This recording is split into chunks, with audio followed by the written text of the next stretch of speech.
Are we good to go? Do refresh. There we are. Very good. Very good. One. And do a refresh on this one. And two. Sure everything's muted. Okay. Hello, everybody. If you are here on the VOD, welcome. My name is Ashley. I'm a sculptor, character creature, concept artist, and modeler when need be. Just artist, really. Just here to have fun.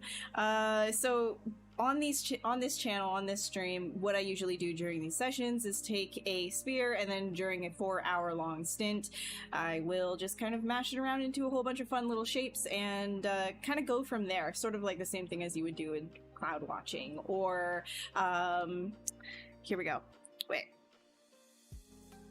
Or basically like what you would do if you're like sketching in a sketchbook kind of a thing. It's the same sort of thing, but I'm in ZBrush this time. So we're going to be sketching, but in 3D. If you do have ZBrush, feel free to sculpt along for the 4 hours. It's 4 hours long.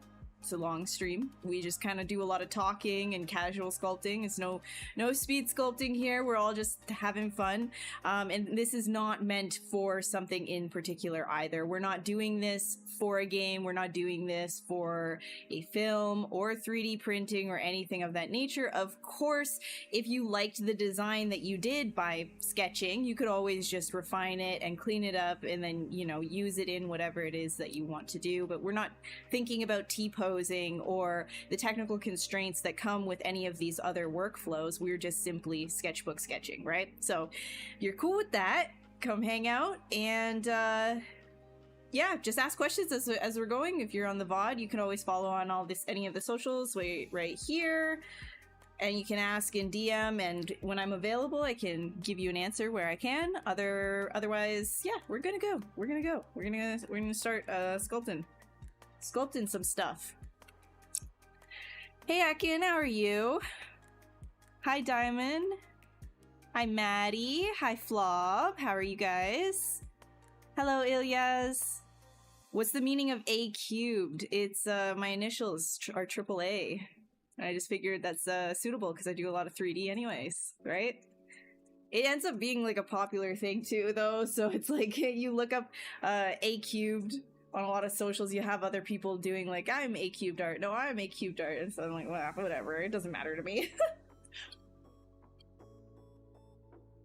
I just need to also distinguish from the legion of other Ashley Adams out there, you know? Hey Leonard, how are you?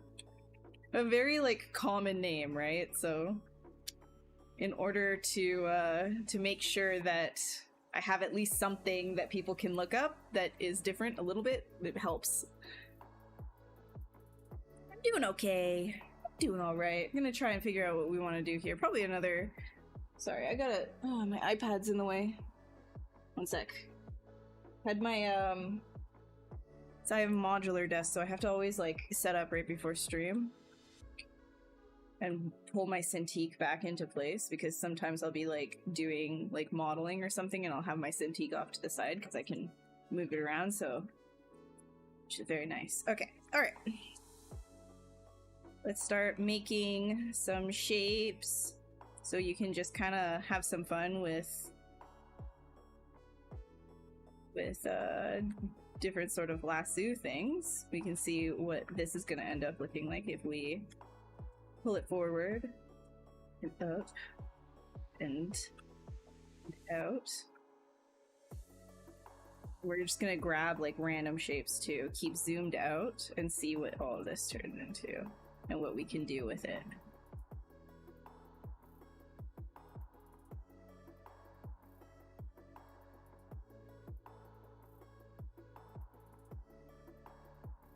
It's already kind of neat, very aerodynamic here.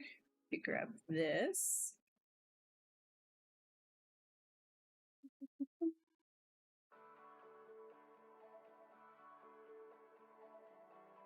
Push it in a little bit, maybe. Make some sort of like compartment.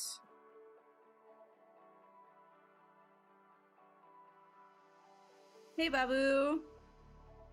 Finally managed to catch a stream. Always wanted to watch the recordings. Well, welcome. I'm coffeeed up today. I've had a sleep.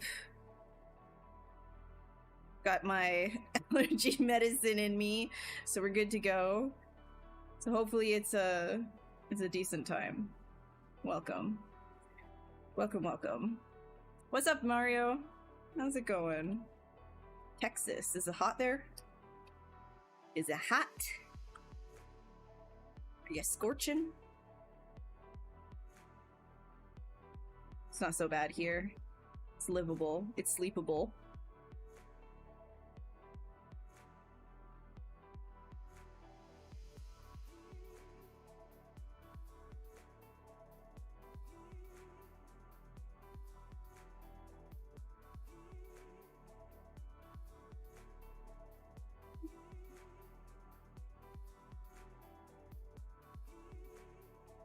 So you can see that I'm zoomed out right here. You can have a thumbnail in the corner. I know I say this to the veterans that are here for every single stream. You hear me repeating the same stuff, but to new people, seeing your silhouette, you see how it has like kind of a clear read. There's like a strong shape. It's not like I have a whole bunch of little tendrils coming off right out the gate, so that I can kind of figure out what is that main read of the creature that I'm going for. I'm very, like, when I do my designs, I'm very big shapes first and foremost, and gesture, and then I'll kind of cut away at that as I go as well.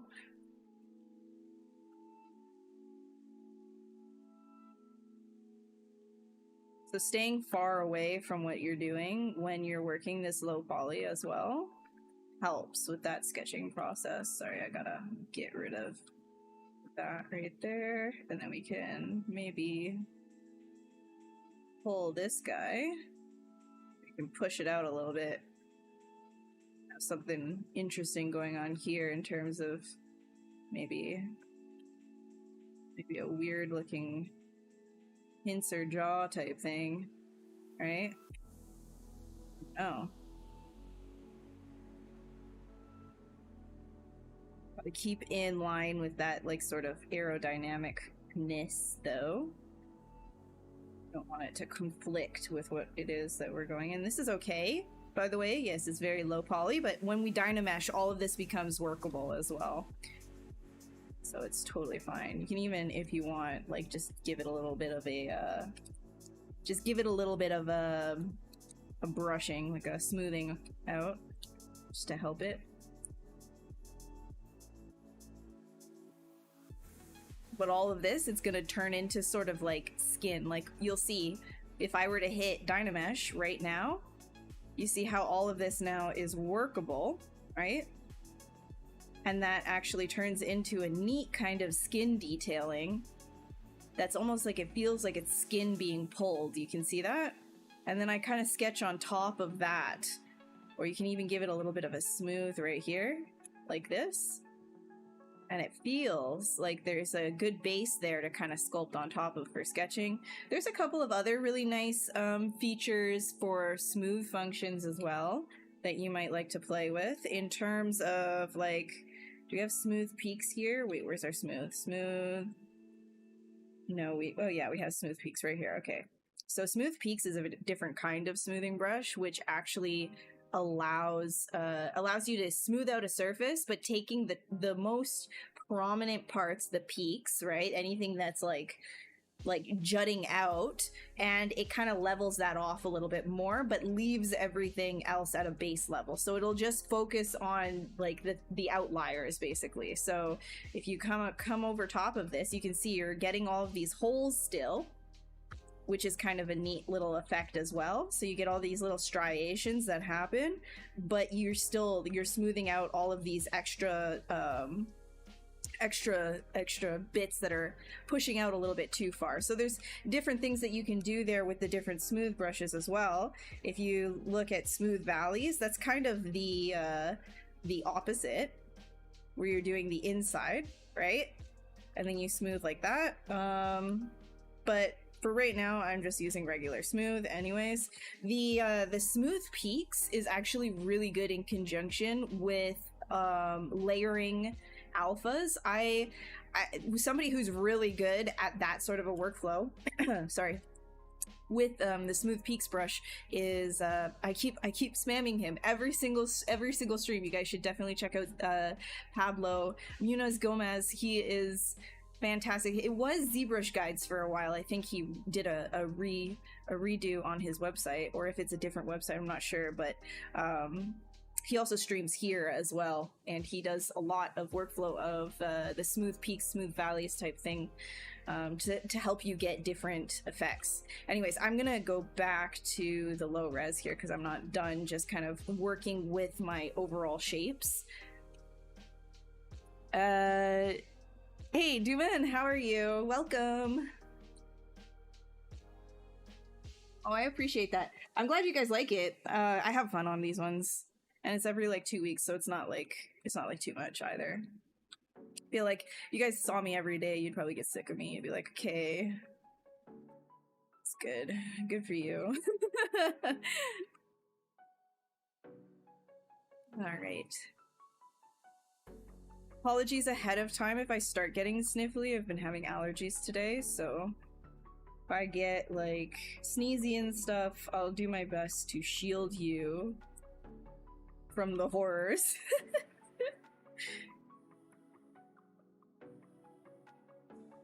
Hey House, what's good? How you doing? Did you diagnose any lupus lately?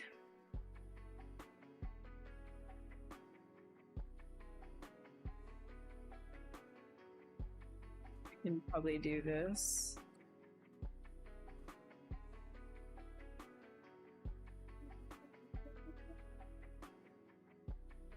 Hey Reaper.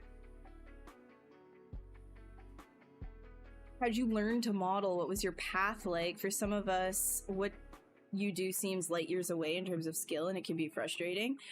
Well, okay. So yeah, I get that. I totally get that. But I think like the big thing that everybody needs to just like do is whatever free time you have, even if you don't feel like it, just kind of get in and start mashing stuff around and playing. A big aspect of getting good at art is allowing yourself to enjoy what you're doing, allowing yourself to play and explore. When you're really, really rigid and treating it almost like it's a military exercise of like, you got to do your like very strict studies every single day, the same, a part of your brain I think checks out, and you don't learn as efficiently as if you were to mix in a lot more playtime, a lot more experimental, and just like not giving yourself that pressure of I have to be better, you know. Just a lot of this really comes down to just try to have fun with it. Genuinely just pick something that you really, really enjoy and just mess around. Let it be ugly.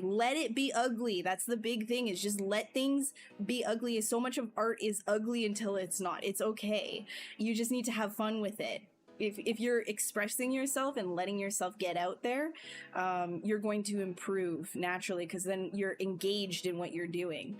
Anyways, and that, how did I learn to model? Well, it was in school when I was in 2D animation school.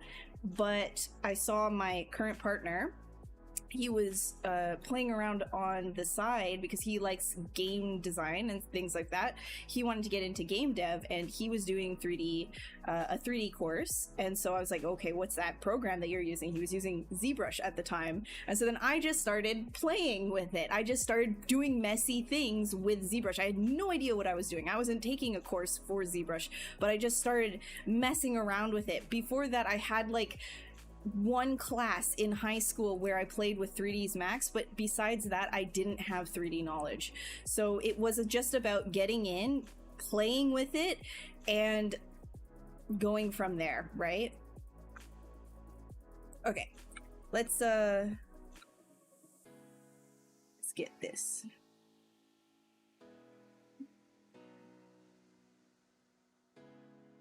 And that's not to say you shouldn't do studies. You absolutely should. What I'm saying is you need to mix it together. You can't just like be like, oh, well, when I sit down, I got to make sure what I'm doing is like top notch every time. Because you're setting yourself up for failure. So much of what so much of what I've done and what I still do is not up to the standards that I put out for myself. Because you're always seeing like your own flaws and how you can get better, and you know, and what's in your head. It's very difficult to take the feeling and the visualization that you have in your own head and put it down directly. And I've kind of like accepted that part of art is the process, right? A lot of art is the process rather than just being a photocopier of what you have in your head down onto the page. The process itself, and all the subconscious aspects of you can be applied into what you do through that process as well, rather than just, oh, I thought of a thing, it needs to be exactly that down on paper. You know, a lot of the time it comes through in the process, it evolves, it develops, and it turns into something else, and you let the art be what the art wants to be, and that part of it is really fun, and it gets you thinking as well, and you start to apply new things, and it might turn into a new direction, and all of these twists and curves and turns, they all lead to different things, and it can be therapeutic, it can be many things, right? And it can really help you grow as an artist if you approach art like that, as well as just, you know, rigid studies. Because rigid studies will get you good, like, technically, but in terms of like conceptual and expression, you need to have fun with what you're doing for sure. You're gonna doodle in ZBrush? Nice. Welcome. Bugged update that is bricking hard drives if the user is moving, reading, writing over 50 gigabytes of data. It's Windows 11 only. I don't know about that. I don't know about that. That sounds like a bad thing, but thanks for the info. Microsoft is kind of... I don't know what they're doing. I don't know what anybody is doing these days. It's all very, very interesting. Say politely. It's hard to keep up with all of it, too. Very difficult.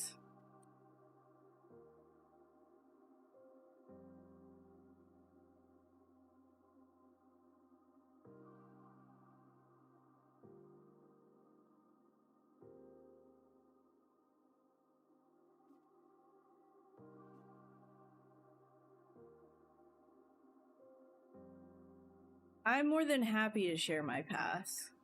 More than happy.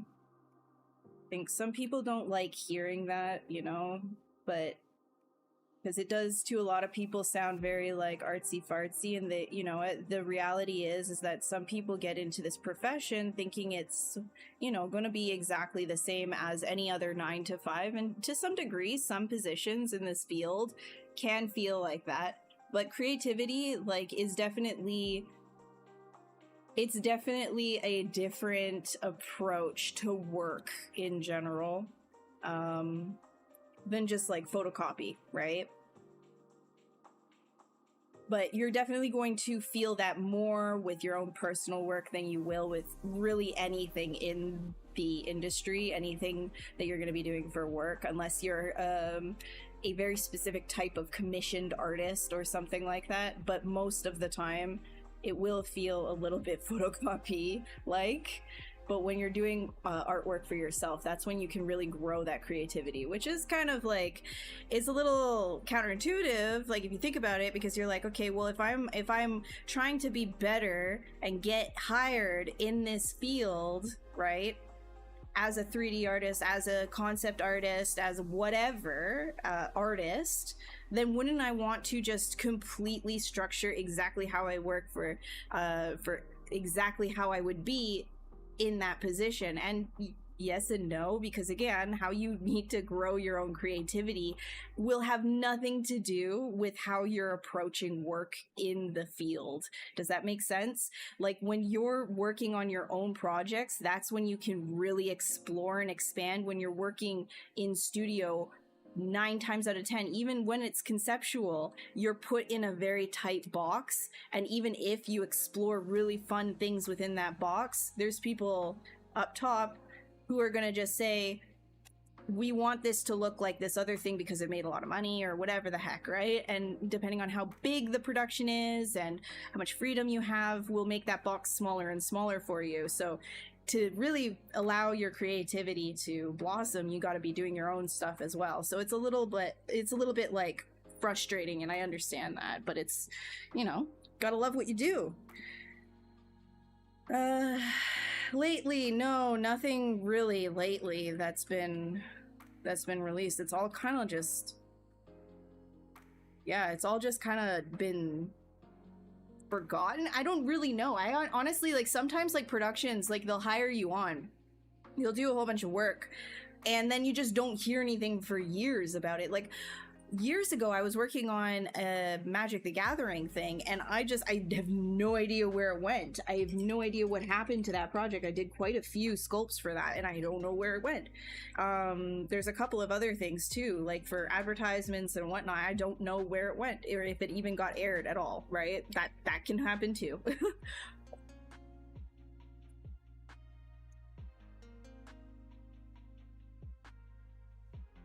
All right. Let's do some stuff here. Sorry.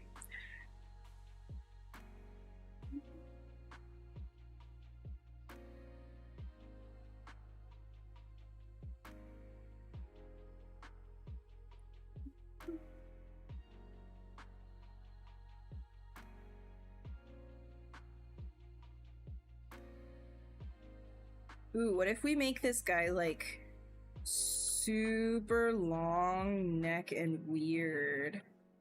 Like, if I were to, let's see, let's take off adaptive size here and make this a little, actually, let's make this pretty big. This, let's see, how's that looking? Too much.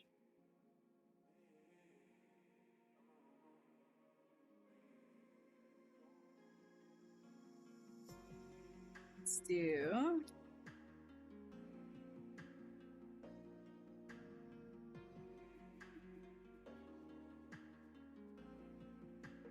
okay, take that off.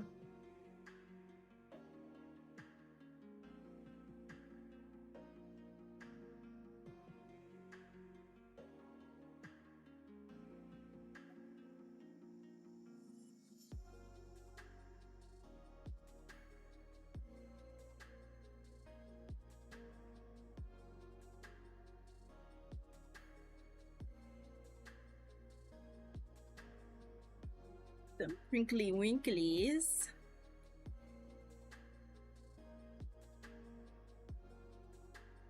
Kind of like a really, I really love loose skin.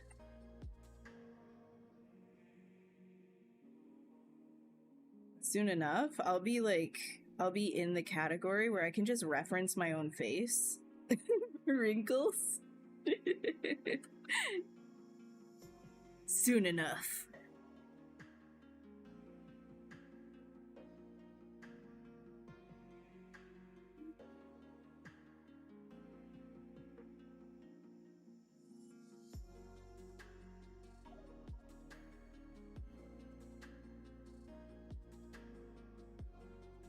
Hey Rethon, how's it going? 3D supervisors say that what makes junior artists' art look rigid and muddy is when they try to recreate the reference style one-to-one. I completely agree. I think so part of why I think it was they really needed just somebody who used ZBrush for the first job that I got as a 3D artist. However, and this is not like applicable the same way. I need to preface this because the dynamic of getting hired in a studio has changed drastically in the last 10 years. So I'm giving dated like experience here. I know that I'm giving dated experience. It's not the same anymore. And I just want to preface that. Like, I understand it's difficult now. But part of when I did apply for my first job that I got, one thing that was very common that I kept hearing in interviews is your work is very fluid and gestural, and I can see that you are interpreting what it is that you're doing rather than copying. So you always take the reference, right? And you need to interpret, like as an artist, you interpret. Now, one-to-one for something that's like, you know, going to go into a realistic setting, like if you're working on something like Call of Duty or whatever, you got to make like a gun that looks exactly like the gun in real life. Well, you're not interpreting anything there, right? But if you have a 2D artist giving you a drawing of a character and it's a little loose, or it's even just like cartoony or whatever the heck they're giving you, there's interpretation that goes on there. So you have to know also what it is that you want to work on. You're not going to be doing a lot of interpretation if you're doing one-to-one gun models, right?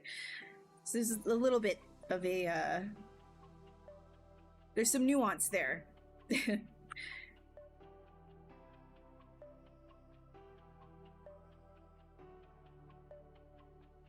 Now, if you're making your own gun models, though, right, that's gonna be different. Like if you're creating something from nothing and you're the 3D concept artist, then interpretation, yes.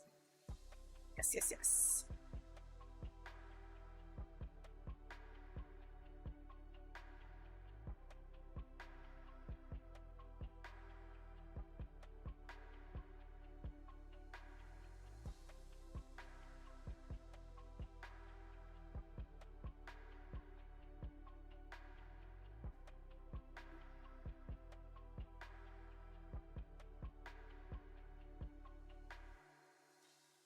I'm gonna just quickly take all of these guys and scale them down a bit. You don't have to do that. You could always go into preferences and change the, where's the draw size? Draw. It's in there. You could always change the size of your brush, multiply it, but I just still do this.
Is mesh color important when rendering in 3D game? You see mostly gray color is selected. Is there a difference between the white color or gray color? You mean like when you're sculpting?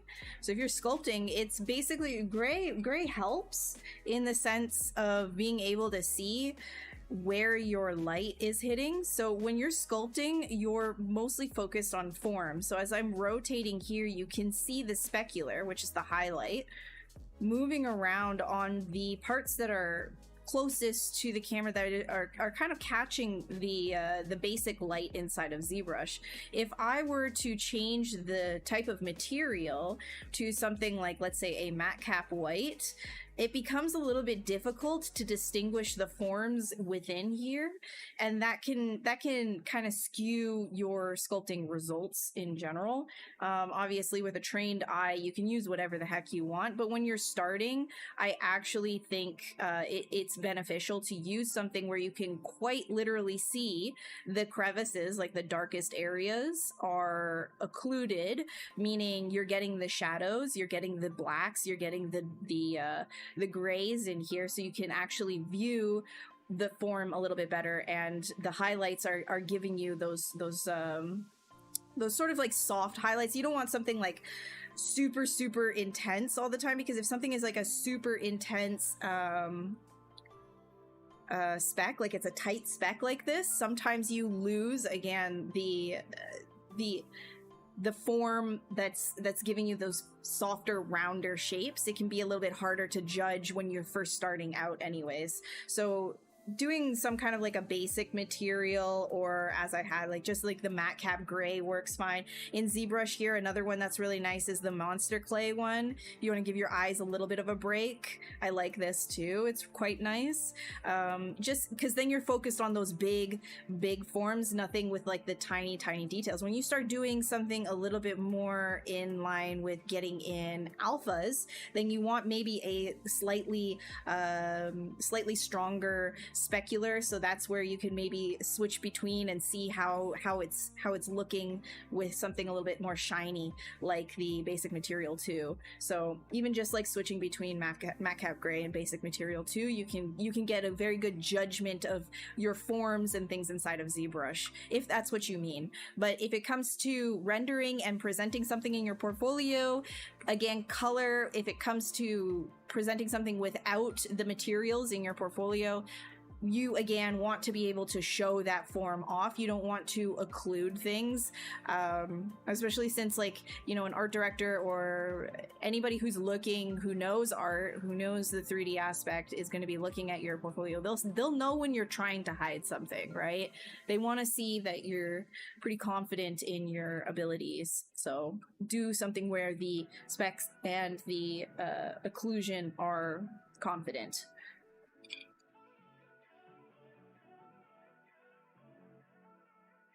No, I don't sculpt for Magic the Gathering. I was working on a Magic the Gathering project that was supposed to be a Netflix thing at some point, but I don't know where, that was quite a few years ago. I don't know where it went. I do not know.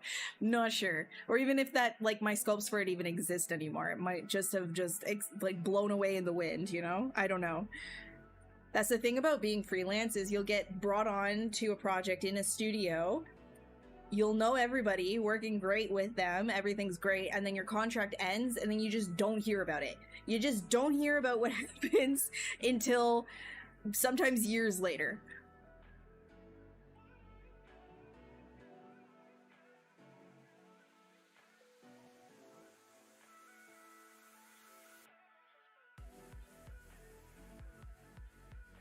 Screw gray, use red wax. All right.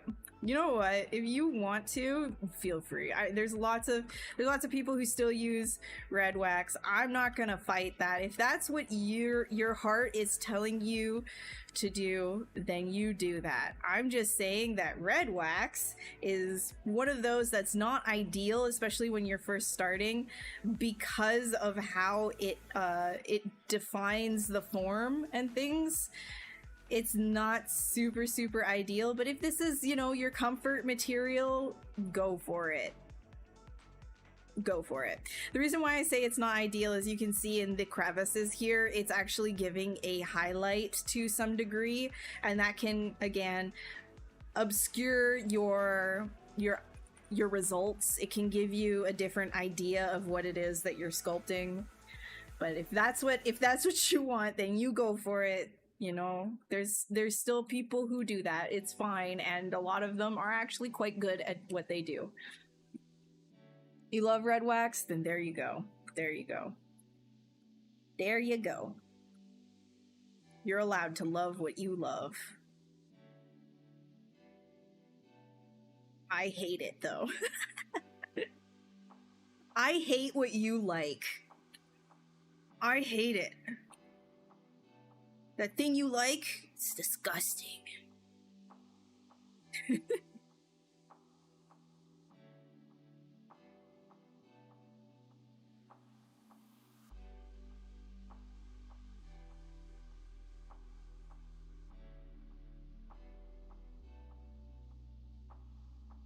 Thomas's dirty blue. Oh yeah, Thomas uses his own thing, huh?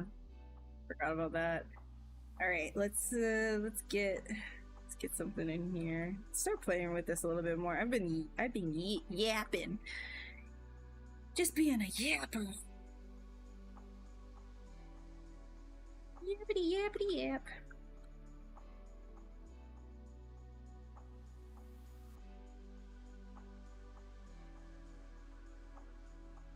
This one's gonna be kind of like mosquite, I think. Let's do a mosquite.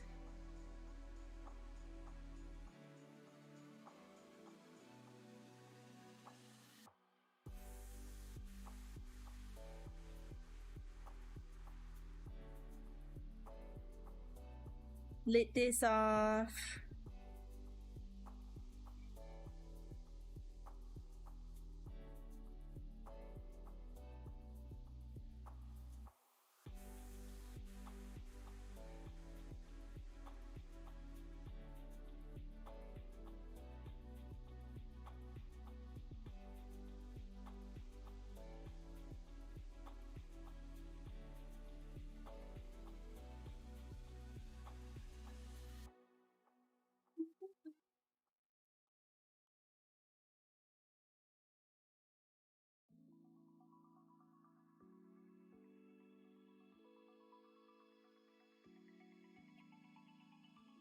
Warned you.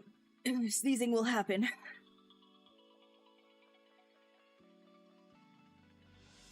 It's had to devour you. It does need wings. It doesn't have wings yet. All I'm doing is... To anybody who's new to this stream, it's a lot of me just saying things. There's some sculpting that happens. If you're lucky, you'll get a finished sculpt at the end. Most of the time, we just yapping in here.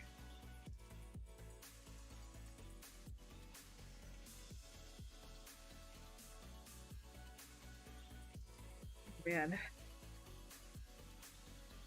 Who would you say had the biggest impact on your art style? That's really hard to say that there's any individual. I think growing up, there is a distinctive, like... Because I used to be really into acrylic painting. I loved dragons. I loved dinosaurs. So I would say Todd Lockwood from, like, you know, like the, I think it was 4E dragons, or maybe it was 3E. The Draconimican, or I don't know how do you say that. How do you say Draconominic? Yeah, the Dragon book for Dungeons and Dragons. I used to really, really love those dragons, like a lot, obsessively so. And a lot of the designs for that era of Dungeons and Dragons when I was growing up as well. I loved the Minotaurs. I loved, you know, I played a lot of DDO as well, after being super into the pen and paper stuff. You know, I grew up with my dad giving me access to his, like, you know, art books and stuff, and a lot of Frank Frazetta was in that as well. You know, all of that sort of really had probably an impact on what I like. Sculpt for a new Spore game, if they ever make one, that would be sick. That would be so sick. Spore was crazy. And I don't think they've really done like a successful Spore like remake type game, like, you know, like clone wise. I'm not aware of like a successful clone of Spore, which is interesting. I would have expected something like that to come out now, but yeah, it's tough. It's tough doing something like that for sure.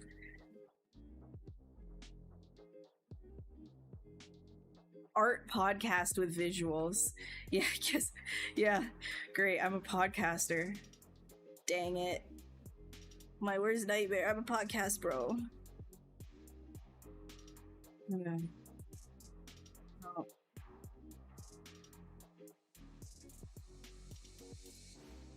See, I don't know how you guys can listen to my voice for such long periods of time. I hear my voice and I'm like, shut that off. Shut that off. What's that girl saying? What's that girl saying?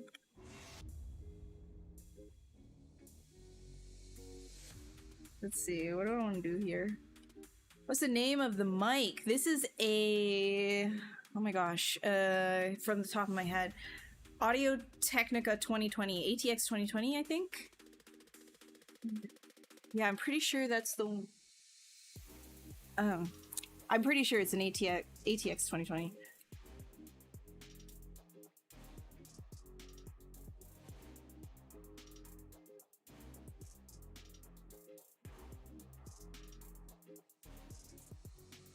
This one is not the USB one though. So I also have an audio, a Behringer U blah blah blah blah blah. I can't remember what the model name is now. An audio interface as well.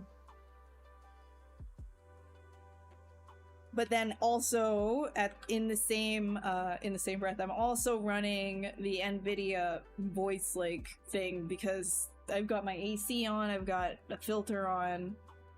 It's going brrr in this room, you know?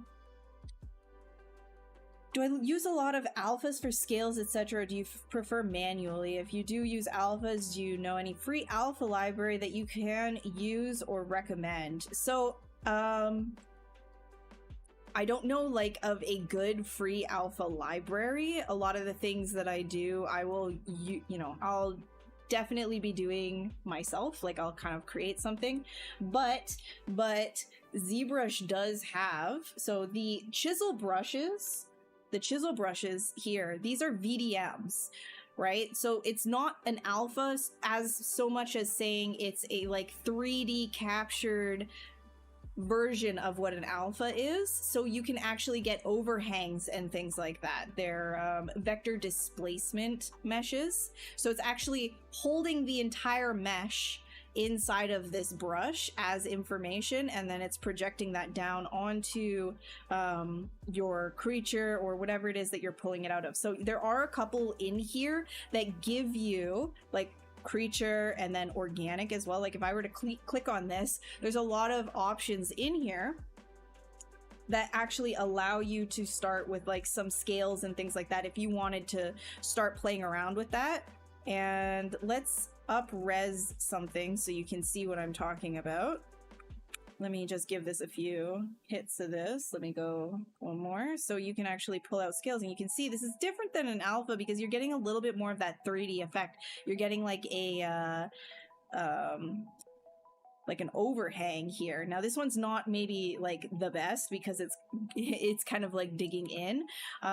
Some of them are more successful than others, but you can make your own as well. You can see that it's giving you that overhang, so you can actually start to create a bunch of scales as well, along with obviously you would have to start masking off areas as you do it this way, but you can get bigger kind of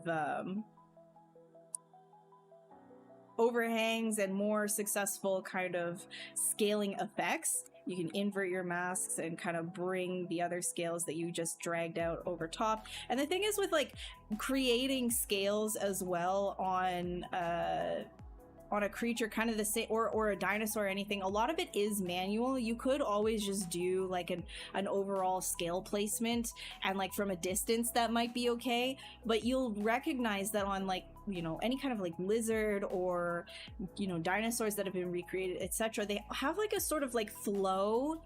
There's a flow that follows the muscular structure underneath, and in respecting that with different spines and things to create a balance and an interest into the breakup of the skin is important. And so a lot of that is going to be manual adjustment as well. And it's one of those things where you just kind of have to accept that if you want a really nice, good result, you're going to have to accept the grind, embrace the grind part of that. That's the part that's really grindy. So I don't do a lot of that personally because it's so grindy, but yes, I have done it before. A good example of somebody who's awesome at doing scales is here, I'll get him. He used to watch the streams a lot too. Now he's just a god in his own right. Look at this. You want some awesome scales, go look at Laco.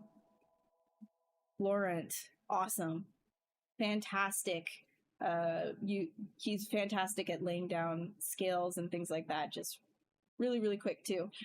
Same sort of method though, right? You put down VDMs, you mask off, and then you do a lot of manual stuff, a lot of manual placement, and then you layer things too. So you can use that in conjunction with the morph targets and the layers as well.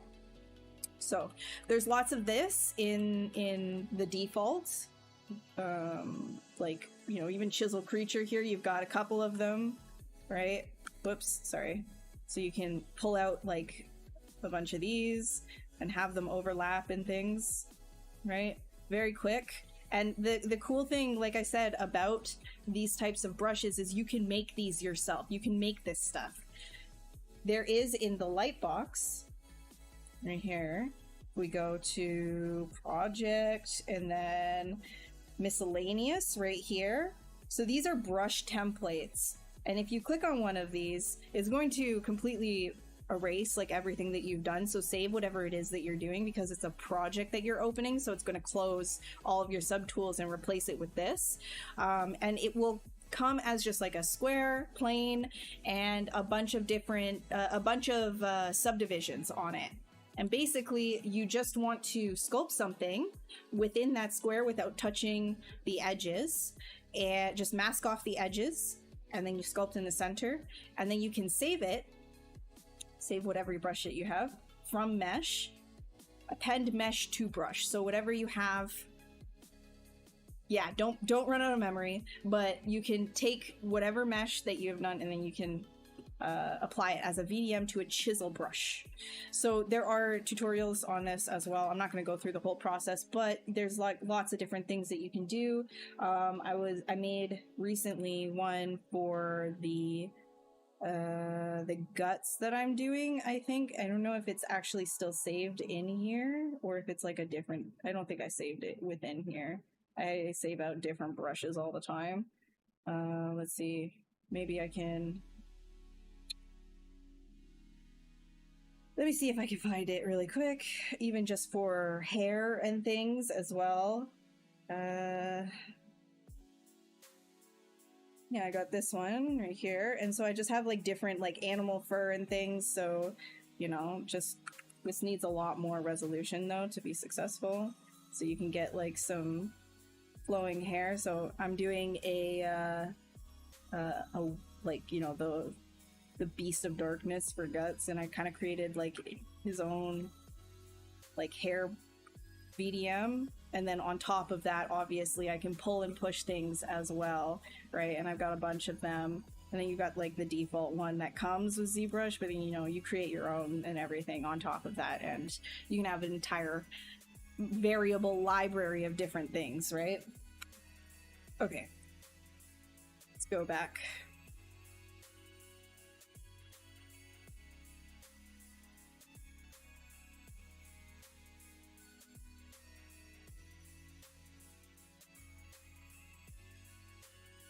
All right.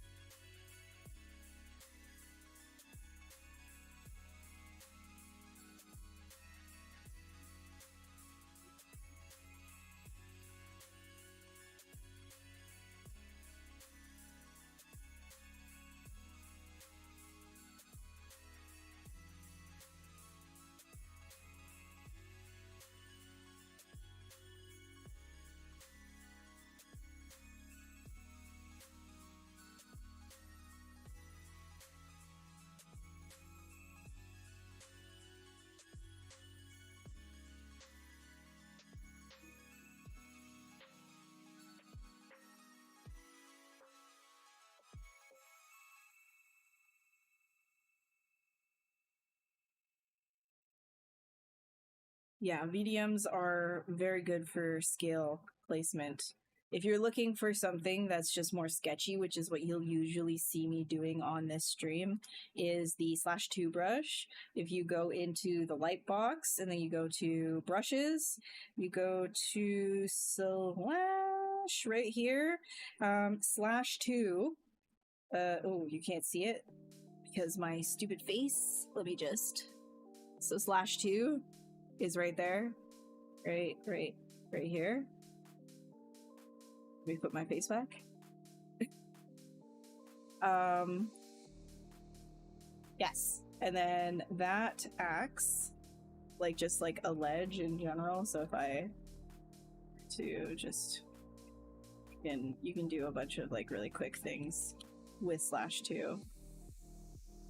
Blah blah blah blah blah blah blah. You know.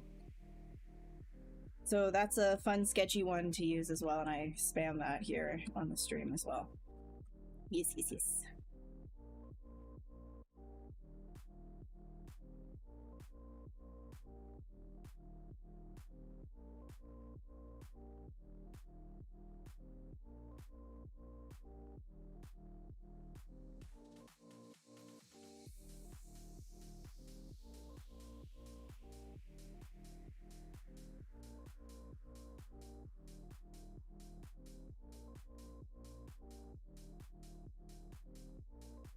I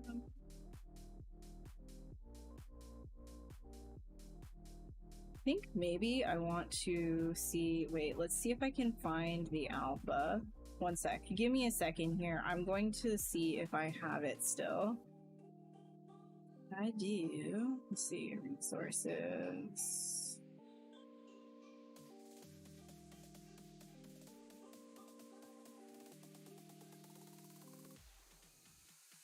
I always forget where I put things. So I was gonna show you, I always do this. I always do this. I was gonna show you something.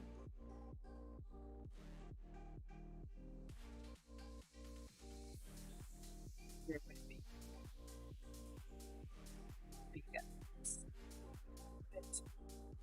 Okay.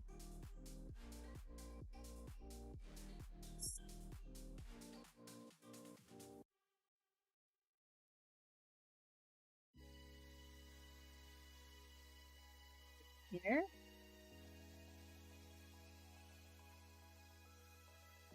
Okay. I don't know. Let's get a alpha for a wing. I know I have it. I know I have my wing alpha somewhere. Where did I put it? I need to stop moving things around.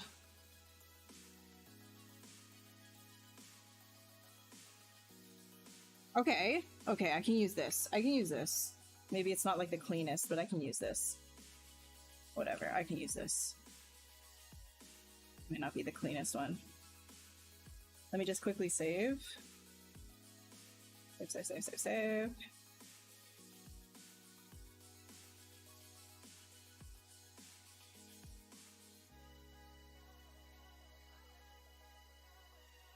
This one is Mosquito.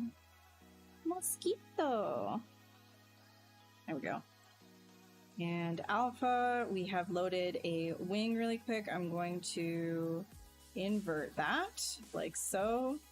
I'm going to say to mesh. However, let's create, no. I don't think it's, let's do it. Create an alpha from noisemaker. No. Make 3D. I'm sorry, my bad. Okay. We're going to do mesh depth resolution. We're going to lower that. I'm just going to have 1 to start. We'll try this. And we will lower the smoothing down to maybe 5. We're going to try making that as 3D. How did that look? Ah. Yeah. It's giving us the board as well. Right. It's because the back is still, yeah, so it's not clean. We can modify this by giving it a little bit more of an intensity. Like that. Where's the contrast? There it is. Contrast. Let's get it more contrasty. Just a little bit. It ain't clean. Should be good. Make 3D. La la la la la. It's that, and then say make 3D. Wait for it. Wait for it. Wait for it. And we've got something to work with. I could increase the resolution more, and then we could get even more, but I'm actually happy with this just for sketching purposes. So I'm going to delete this one.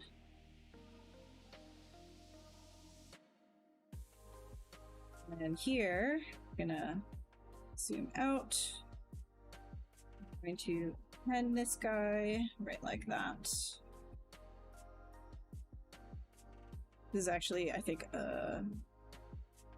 oh, yeah, you gotta release the, what is it called? Mask.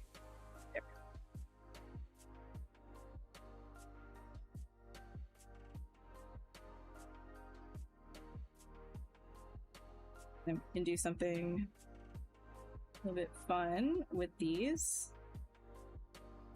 Just gonna quickly take this.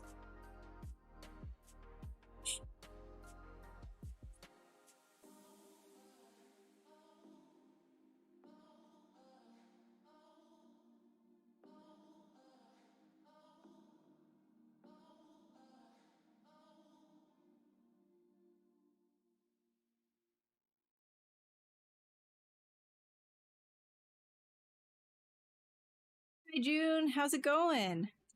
How to sculpt backgrounds like buildings, architectures, trees, mountains, and sea. How to sculpt them the same way that you would kind of sculpt anything else. But if you're, it depends on what you need them for, like what's the purpose, and things of that nature. Like because everything's gonna be, you're gonna have a different approach depending on what it is that you need it for. Is it for illustration? You could kind of just block them out with whatever it is that you have. You can even whatever really, but if it's for games, then you might not be doing that inside of ZBrush, right? Am I making it from any reference? No. So the alpha would be like the one image, right, that I have from an actual bug, from a bug. But then this guy, nah, we're just playing around, just kind of creating whatever.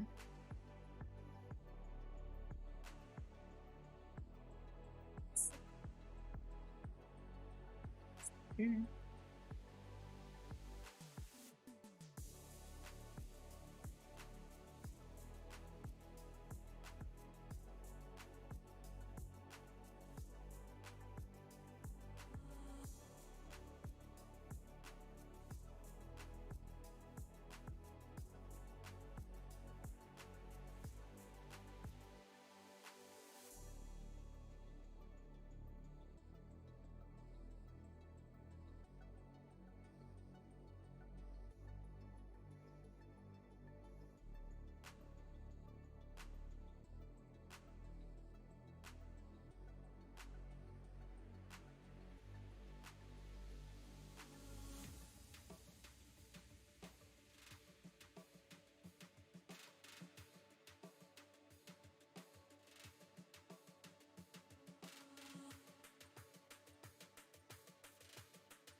Yeah, increase the intensity here.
This guy's so abstract, it's worth 1 million.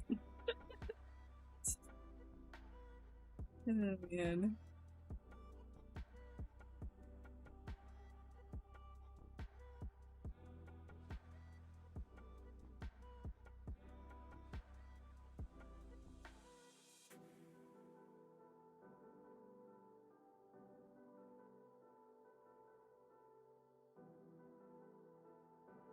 I actually really liked quite a lot of abstract art, actually.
Take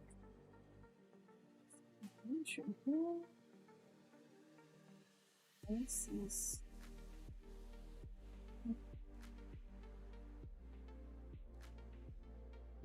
manga art, and what software am I using? So this is ZBrush. If you need it for manga, so are you doing like a 3D specific manga, or are you going to use it as like a guide? Because if you're using it as a guide, there's plenty of things on like Sketchfab and whatnot that you can use as a 3D base and then expand on, right?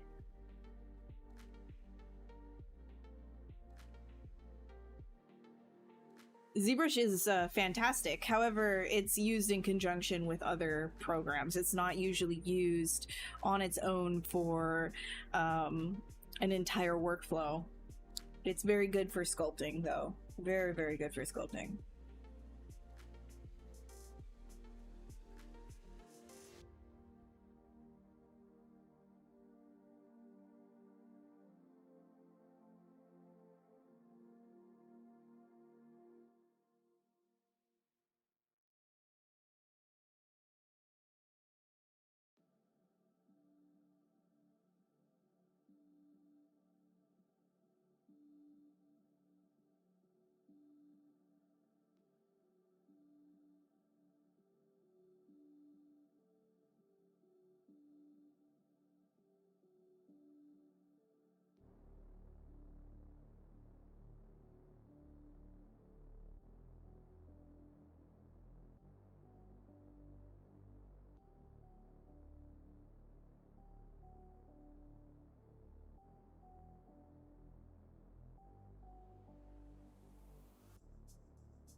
People with trypophobia are gonna love this one. Yeah. Yeah.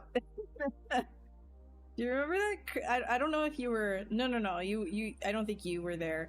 When I first started streaming, I was doing like this worm, and it had like the most holes in it, and I don't even know if I still have that anymore. The worm, the holy worm, dude. Like, I don't know. That was crazy.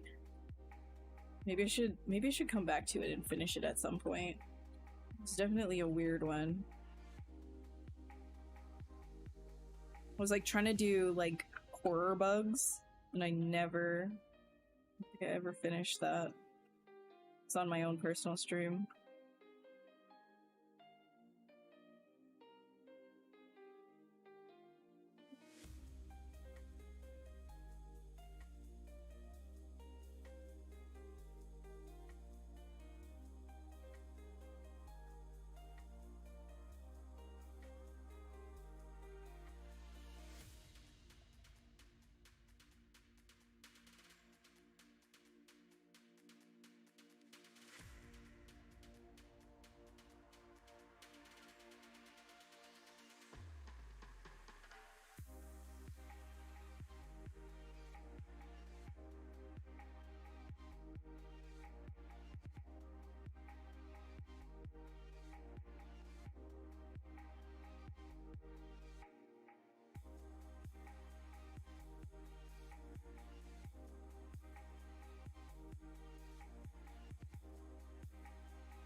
Oh, it's so long ago. It must have been like 8 years ago. It's such an old thing. It is so old. I don't even know. Hold on. Let me see. Let me see. My old ones. Let me try and open on the other screen.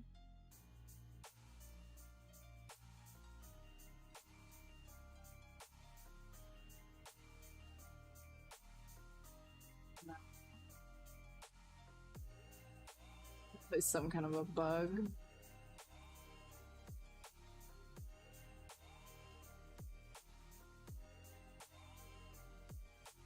Snake. Cookie. Man, these are so old. Oh, I found it. I found it.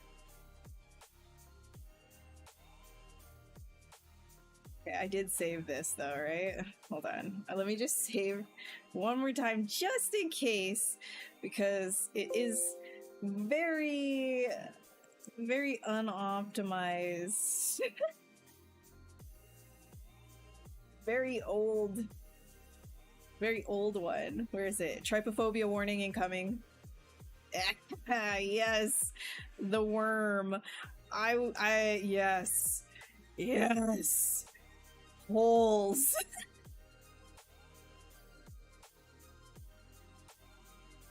Holes, baby. Look at all these delicious pumpkin seeds inside of here. Wow, I didn't know how to sculpt rocks back then either. That's funny. Cool stuff though. Trypophobia worm. Worm. Alright.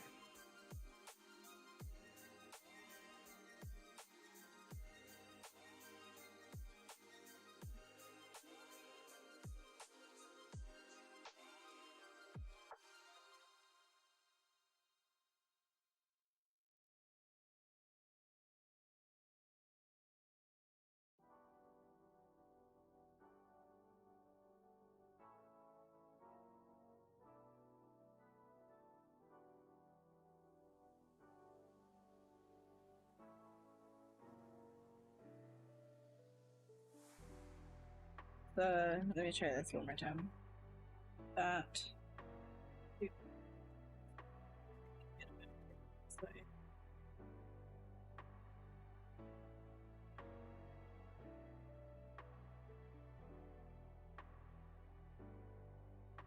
I'll just do it the way I like to do it.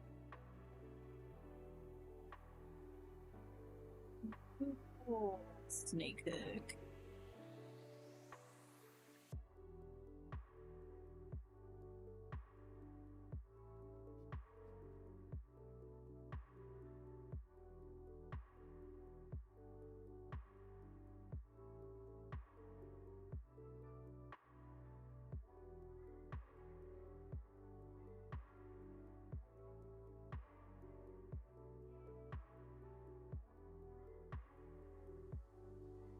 Swiss worm. Yeah. That was so long ago.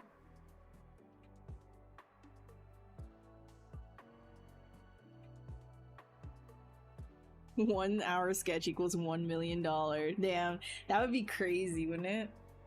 It'd be crazy.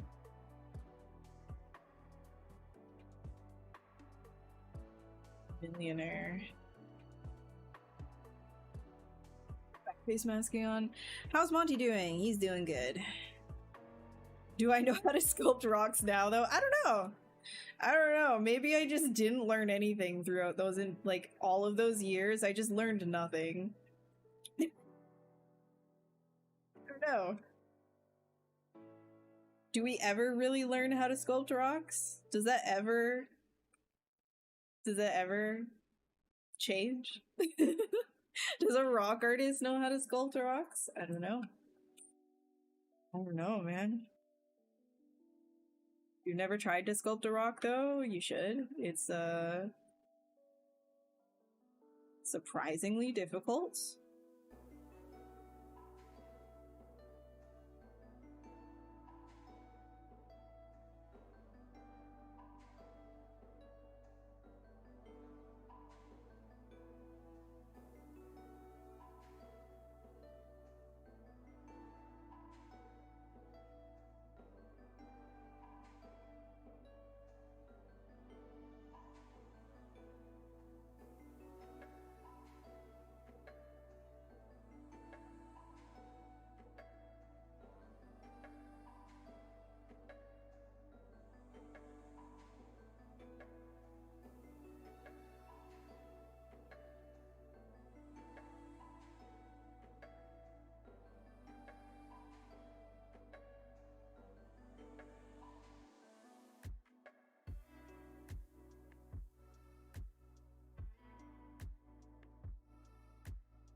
Let's just do a quick reset this brush because it's a little bit too crazy for my liking.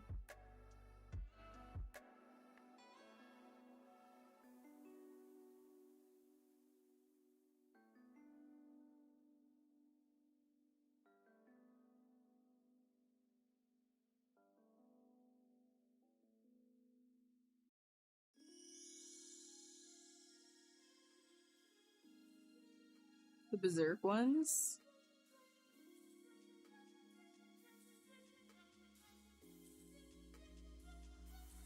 I don't think I sculpted. Did I sculpt rocks for the... Just kind of had like mash going on. I don't know.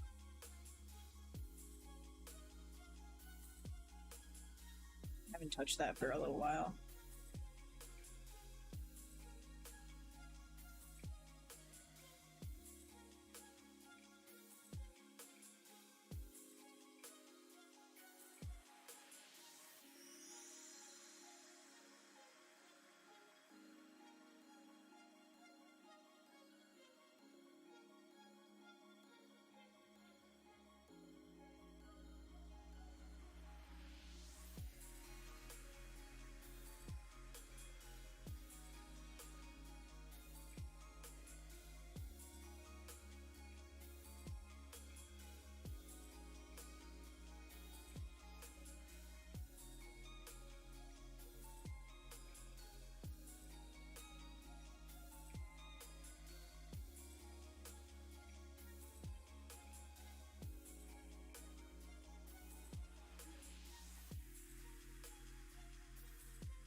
Why are we...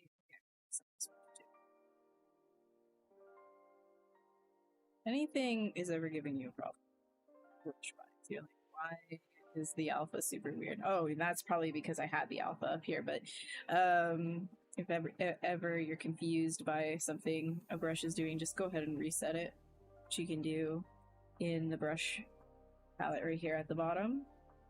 It has a reset current brush and reset all brushes option. Tried it once and got frustrated. They have an insane amount of detail. Rocks are surprisingly difficult. They are. I think that it's good to try and learn how to sculpt rocks, though.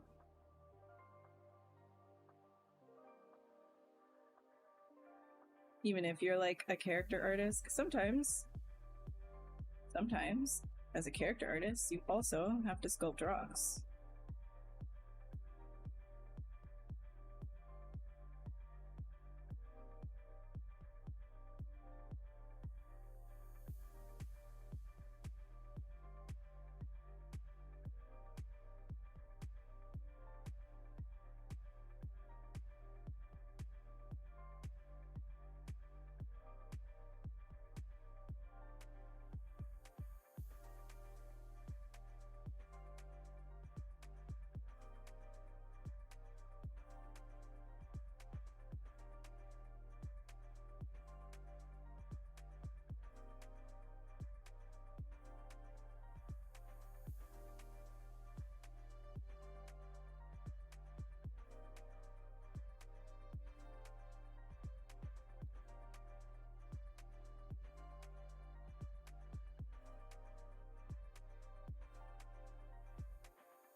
Have I sculpted rocks for an important project?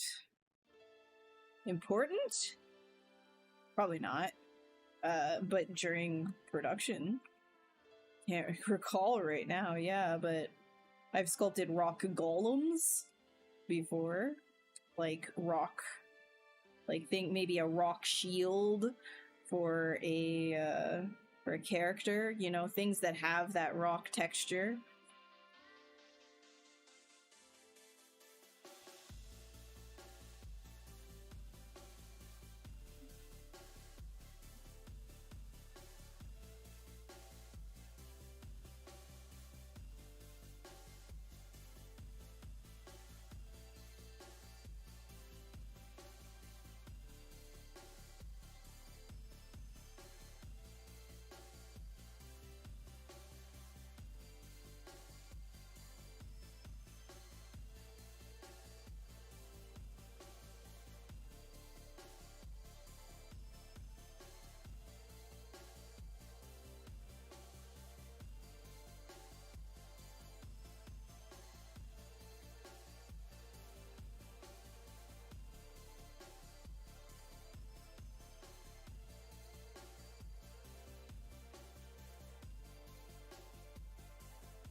Higher resolution.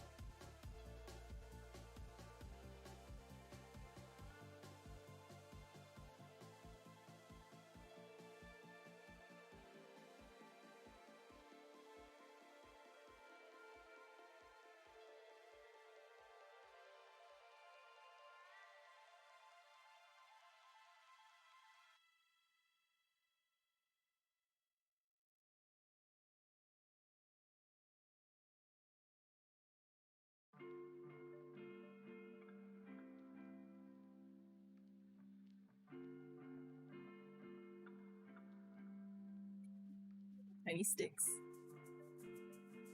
These bigger. Marble from Clouds filter in Photoshop. Very good. Good job. Good job. You're good to get hired. Good.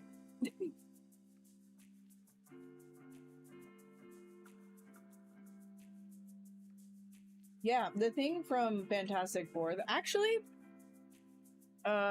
you know what? I think Pablo Nunes Gomez did a video on the thing from Fantastic Four and how to think about that, breaking it down as a character artist who's also doing all of the rocks and things. You don't focus on all of the individual parts right off the bat, right? You want to do the whole, like as the silhouette, and then you start breaking it down from there. So you're looking, it's kind of the same thing that applies to character art when you're thinking about rocks as well. When you're trying to make something interesting, you're looking at that, at the whole, at the bigger shapes and forms first, and then you start cutting in. It's the detailing, though, that people usually jump into first, and that gets everything muddy looking too fast.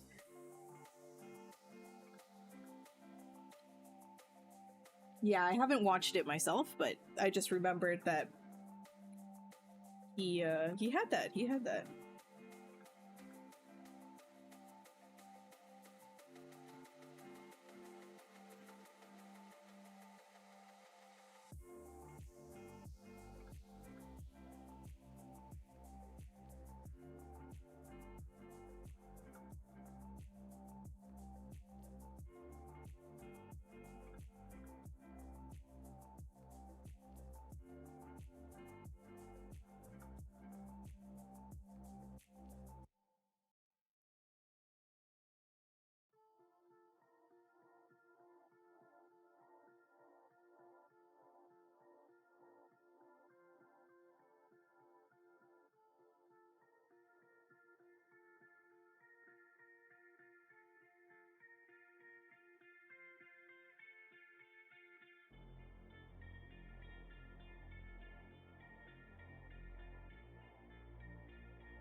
Thank you.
Hi, Maddie. Welcome back.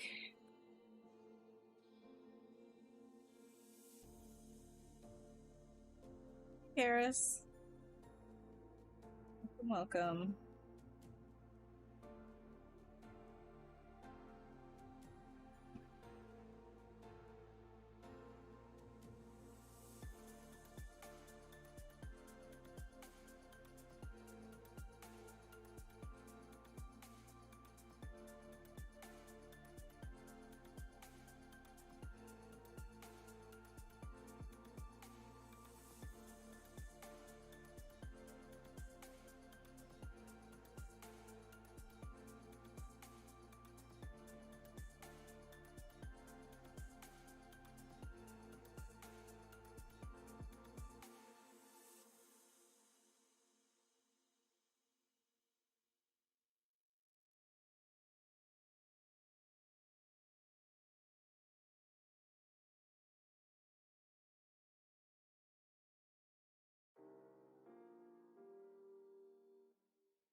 $5 a.m. My goodness.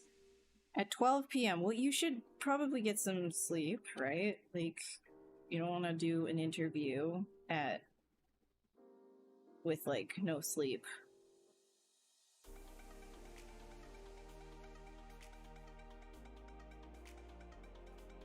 They'll sniff the tired on you. They'll smell it.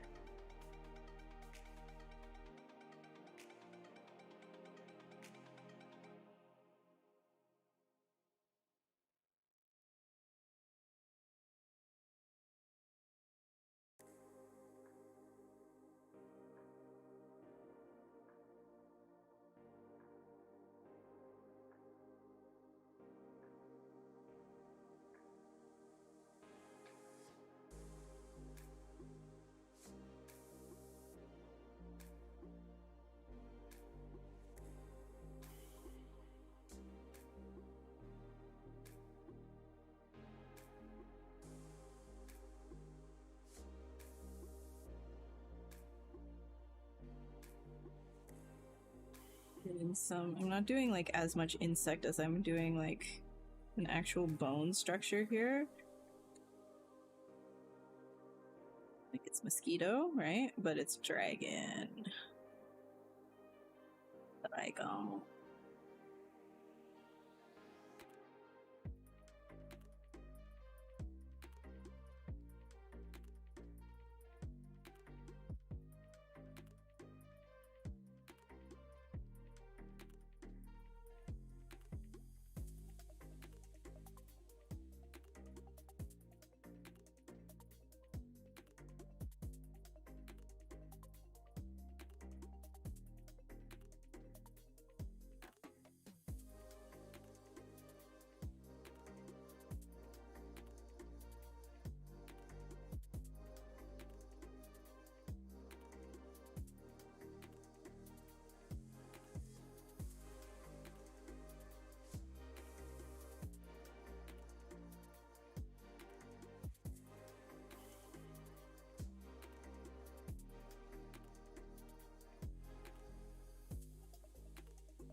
fix the front profile of these beatsies. Let's do.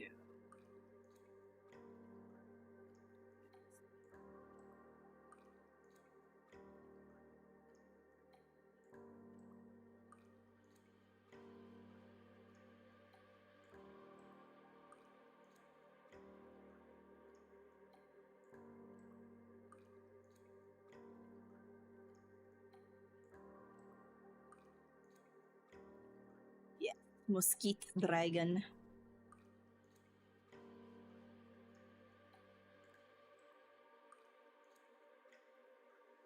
Yeah, all interviews are really nerve-wracking. No matter your experience too, like interviews are still nerve-wracking for me as well.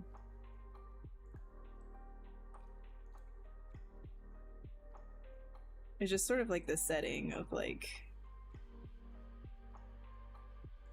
just being put in that situation of like, hey, do you like me? Am I good enough?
Make it eat something? You want to see Gone fighting this? Wait, Gone? Who? Who? Who? What? Gone? What's Gone?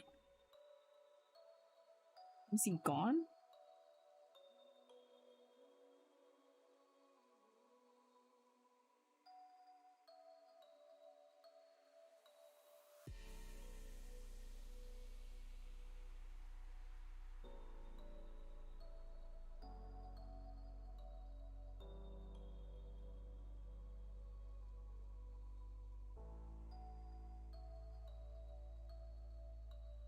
From Hunter x I have not seen Hunter x Hunter.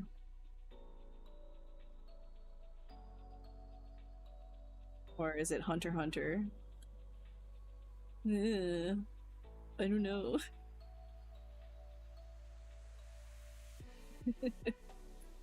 Oh my god.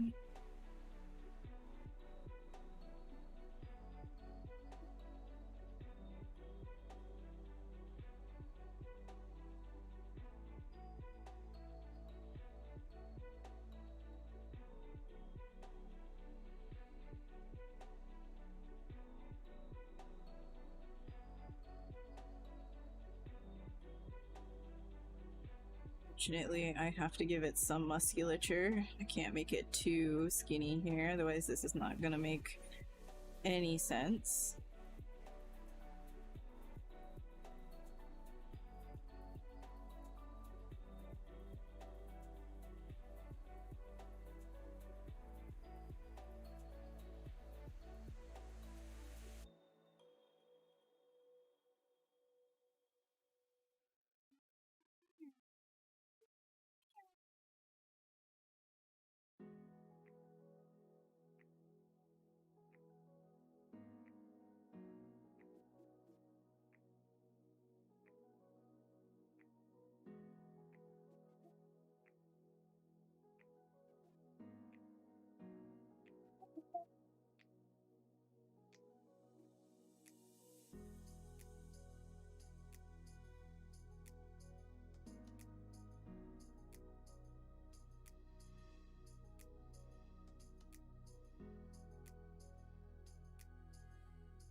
Actually, yes, you don't pronounce the X. Yeah, I know. That's why I was like correcting myself because I've heard people be like, yeah, actually. Then why do they have the X in there? Why do they have the X in there? Hmm? Yeah, exactly. Who am I to judge as a French person with all the silent letters we have in French? Yo, I mean, even English. English. Oh my god. Hello, I can speak. English has a lot of silent letters too. So, but why put it in there? I don't know.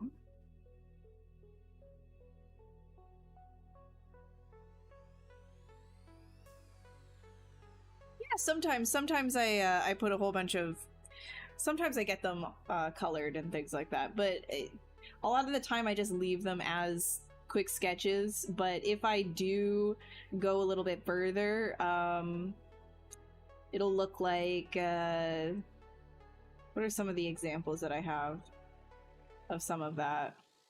I mean, here, look. If you just like look at some of this stuff, like this one was a while ago. This was just like a one-off, like super super fast kind of thing. This was like a long time ago actually. But yeah, I just throw that into Keyshot, do a whole bunch of material passes, and then do it in Photoshop just really fast. Some things that have had color on it, like in terms of poly paint. I don't do a lot of poly painting, but when I do, it maybe has something like what is the thumbnail for this stream? That one I did really, really fast. Wait, let's see if I have that to share. Yeah, so something like this can be turned like really quick poly paint. It's like really rough and not like super, super good. Same with this one. You can see how like rough and quick and sketchy it is, but it just, yeah, and that was a stream actually on this channel as well. So I don't think did I link the stream there? Yeah, I did. At the very bottom you can see the stream. It's literally just a really quick thing. You put color on it if you want, but most of the time I'm just, you know, sketching like this for the stream.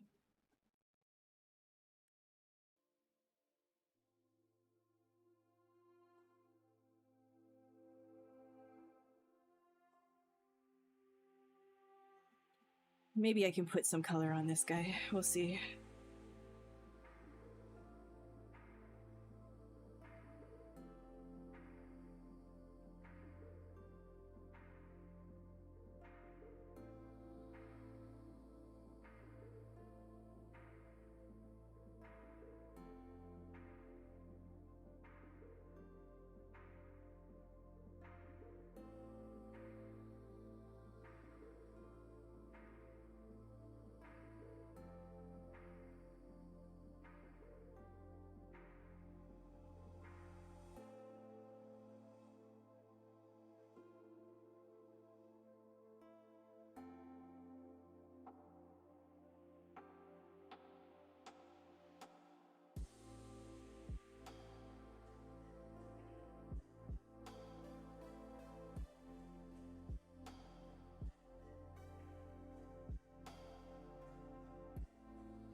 Monty got up and shook and laid back down. Yeah, no, that's his, there he is. There's the boy. The boy! He completely ignores me when I'm on stream. Monters. Monty boy. Hey, Bubba. Monty. Oh, no. You want to come up?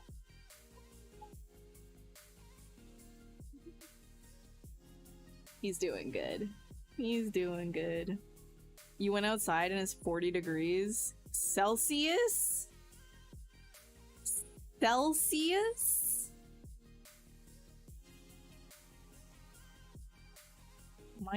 My god, are you dying? Do I need to call someone? What the hell? The Celsius? Yo, that's gnarly.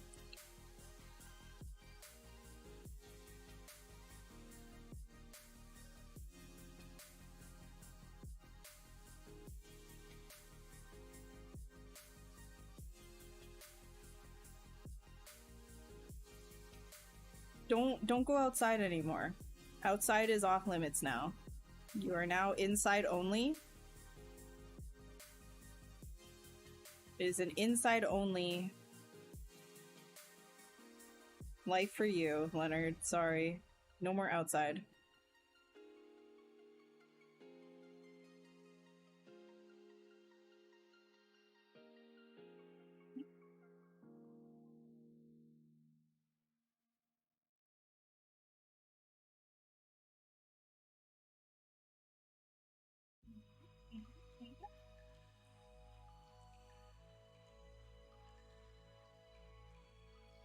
The tomatoes love it. Do the tomatoes like 40 degrees Celsius weather? Is that like they really like that? They like dry?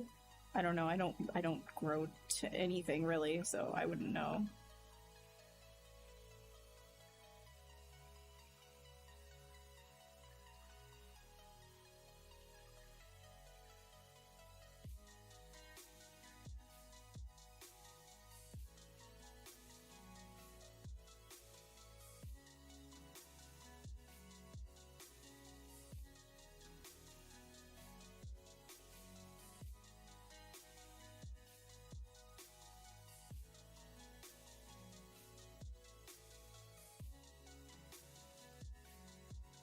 I wonder if you guys have like crazy amounts of fire. Like that would dry out the grass like crazy.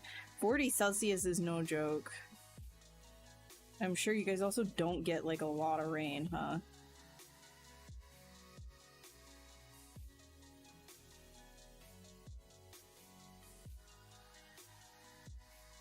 And do you have like a lot of like carnivorous forests? Like lots of pine needle type situations? Kind of just like set up for disaster.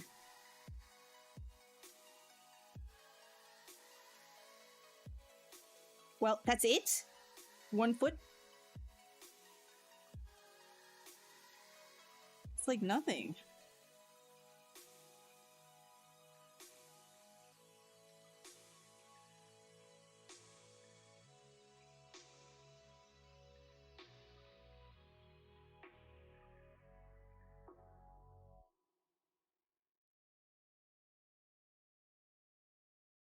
Rain.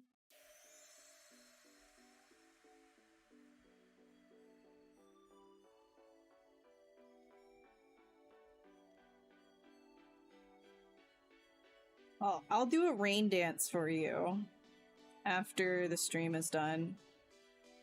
All right?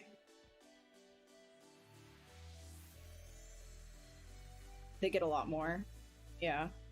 More mountainous.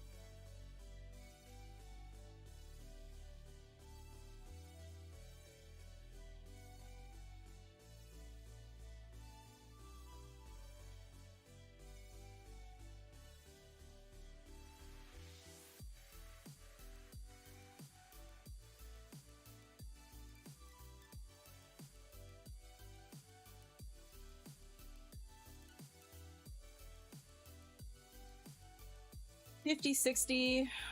or a 5060 Ti. You'll get the 60 Ti because it's 16V.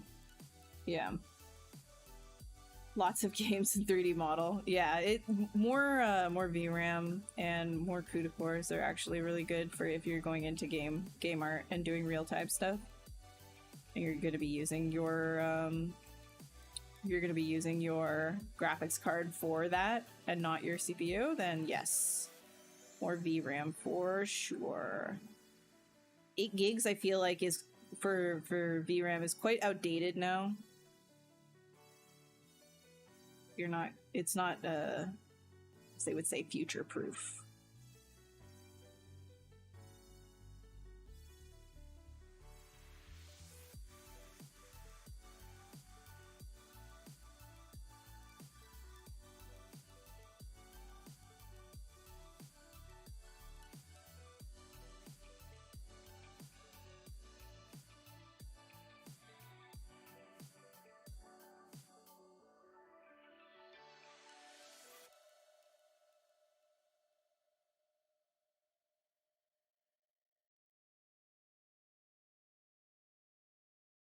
In the Alps, so stuck between mountains without airflow. Oh yeah. I mean, it's gotta be kind of nice though. It's probably like there's a trade-off, right? You're in the Alps. The Alps are pretty nice. You're not future-proof. I don't know, man. I don't think I am future-proof either. I think I'm not present-proof. So you're in good company. You're still using the 2770 Super and it's showing its limits in Unreal? Yeah. So Cintiq. Oh, man. Okay.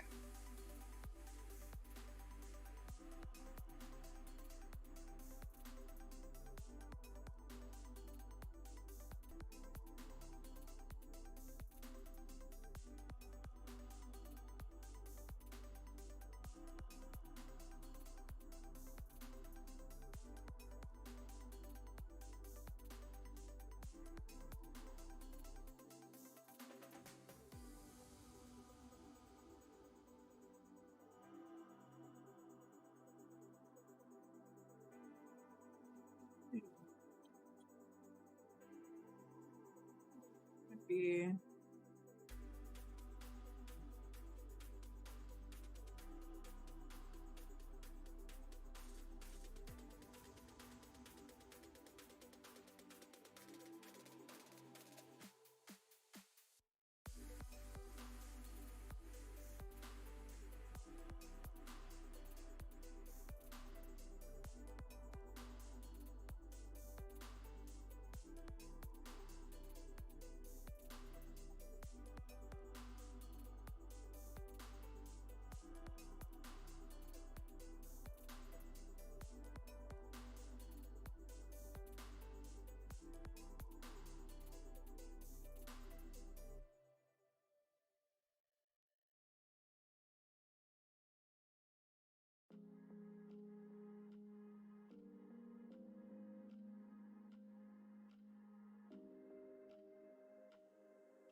Let me get rid of these shards. Wait, actually, that's the one at the bottom, right?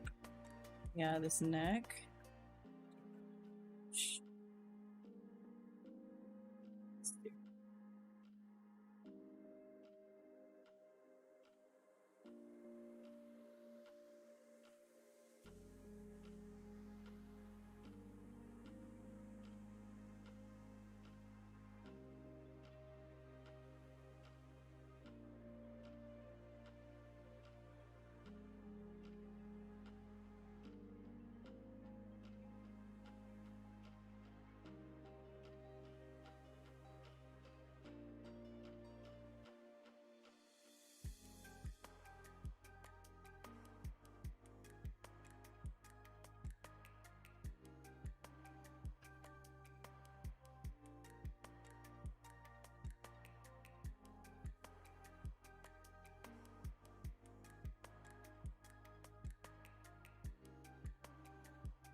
Increase the intensity on this guy.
You upgraded the computer when I upgraded? Yeah, you did. Yeah, you did. We upgrade buddies.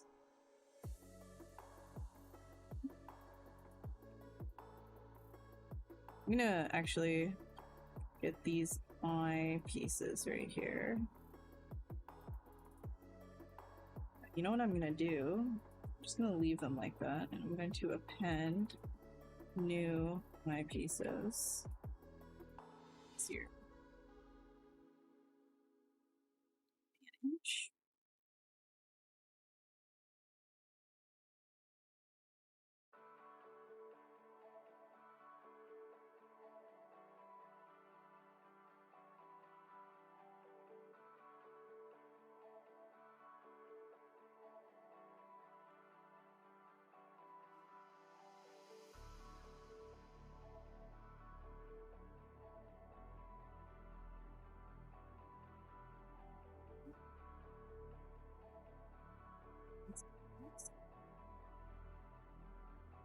Yeah.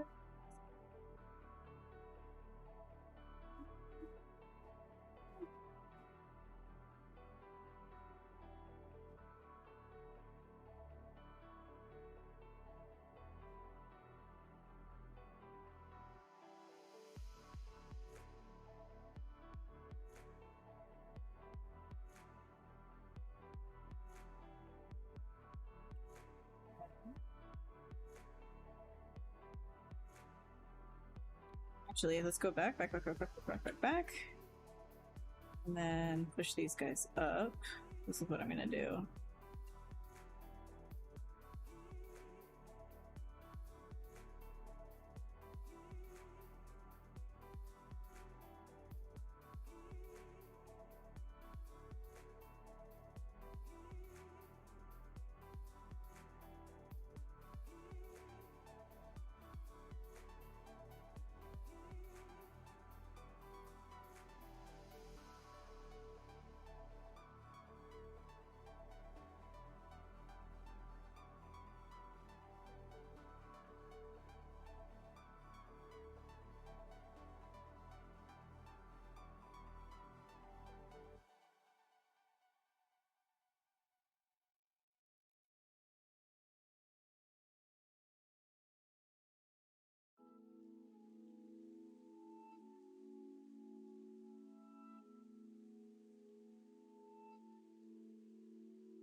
Yes, sir.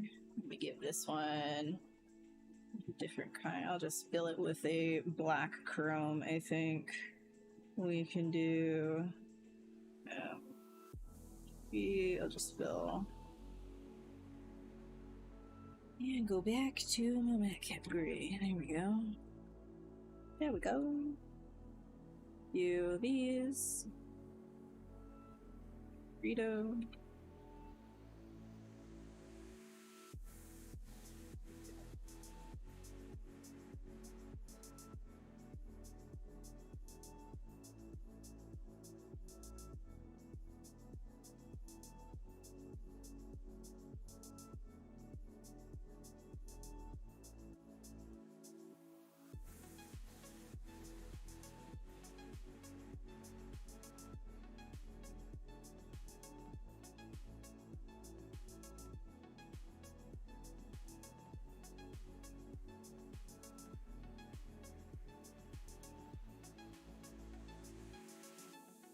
Tablets and stuff with old graphics cards? Yeah, I know.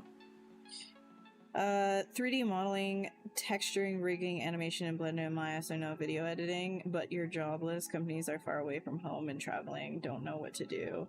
I'd say get whatever you can to pay the bills, because, like, it's, the industry is kind of like, the multiple, like, not the industry, there's multiple industries within the umbrella that I'm talking about, which is just like 3D art, or just, you know, any kind of art, animation, games, printing, all of it is a little bit tumultuous right now, a little bit shaky, a little bit of turbulence going on. Don't know when it's going to improve, right? So yeah, you just keep working on your own art, the stuff that you really like to do, right? And keep applying to places, keep interviewing where you can, whatever allows you to. But I don't have like the best info to give. It would be dated because the landscape has changed so much. I would say just get whatever job you can to pay the bills, as you know, to live within your means, while you're chasing what you want, which is, you know, 3D art. But don't hurt yourself in the meantime. I don't think that is worth it with how like up and down these industries are right now.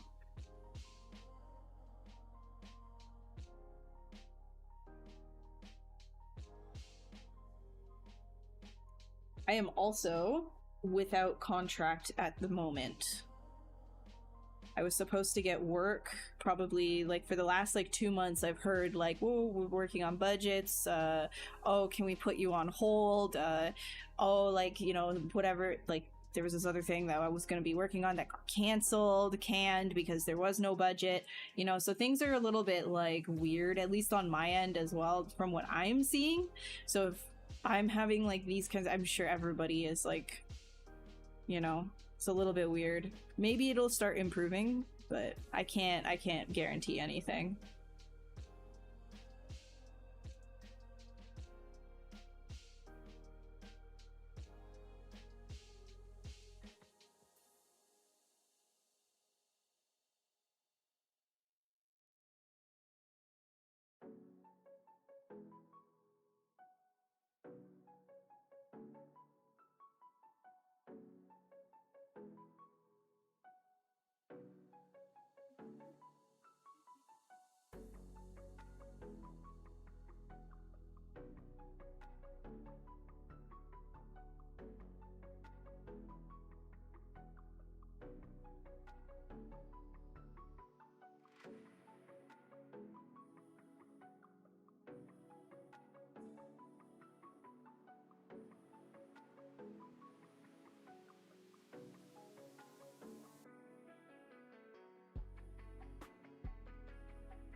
So these guys right here, I think I'm gonna create like some sort of like pincer mouth.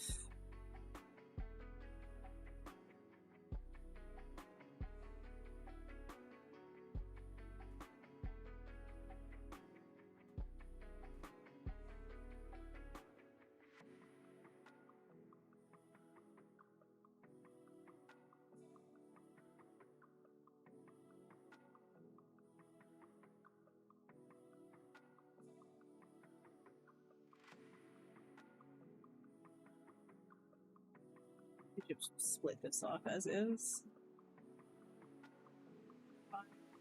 We can do these, one of these.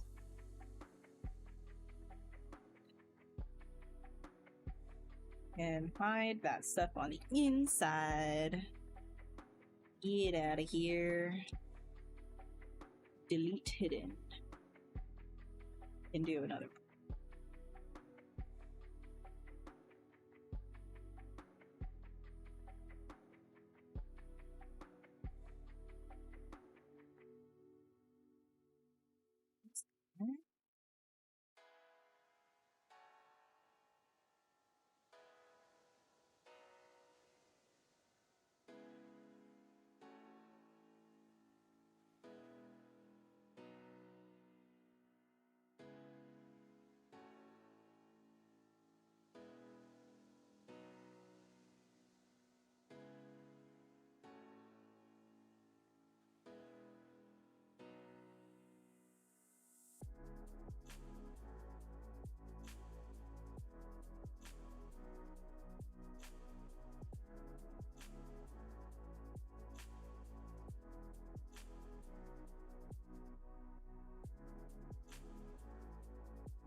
Gaming as a whole is also in bad shape on top of art position. Yeah, gaming, animation, all of it.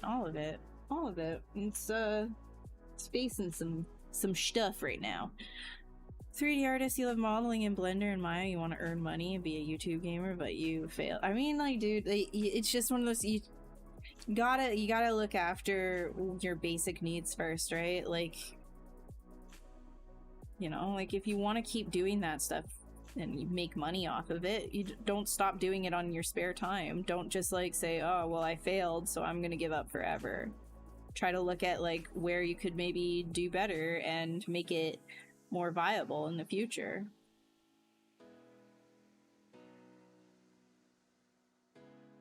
Think keep trying. The worst that can happen is you just don't get it, right? But if you don't try, the worst that can happen is you don't get it either. But you don't even have a chance of getting it if you're not trying. So it's like, you know,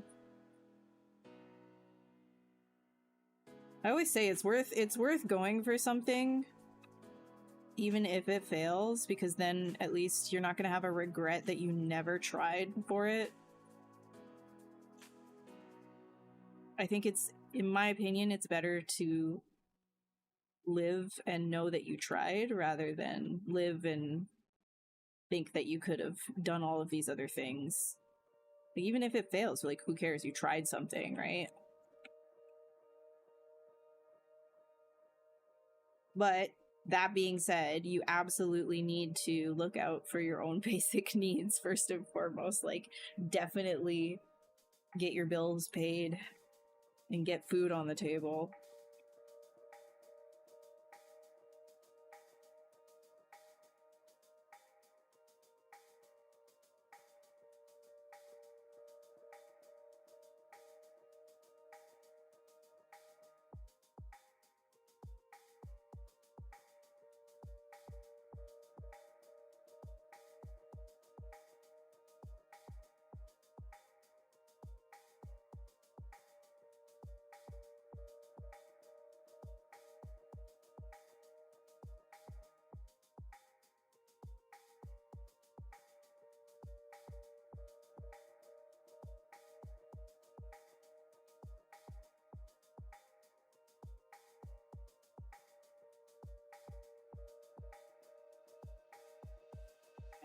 Feel like you know, I find this like to be an unfortunate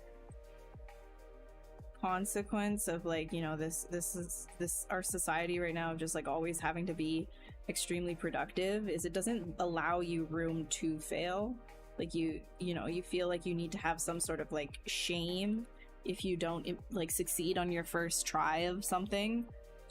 But you hear everybody's success stories that actually do, like people who do succeed, and it's like there's like a mountain of failures behind them. It's so rare that somebody without help would succeed on something on their first go around with it. And yet we're told to feel this like failure, like that we're like unacceptable, and we should feel this shame for not just going out and grabbing it and just keep trying and trying with persistence. It's like, oh, you should feel ashamed of yourself, make fun of you. Like there's nothing to be ashamed of. You tried it. You tried it. And then if you want, you can try again too, right?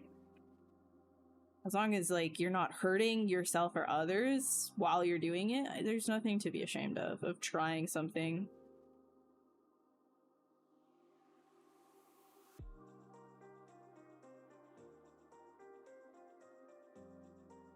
Man, what is going on here? Why is my like brush acting so weird on this? That's why I keep like fidgeting with it. It's acting up. It's acting up. There we go. Okay, there we go. Okay, there we go.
Yeah, there you go.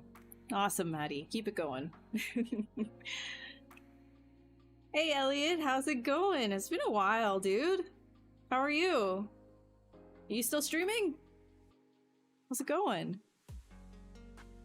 Try differently rather than harder. Yeah, that's a big one too. You want sustainability as well when you're doing the thing. Whatever that thing is. Sometimes it just requires a little bit of a different approach.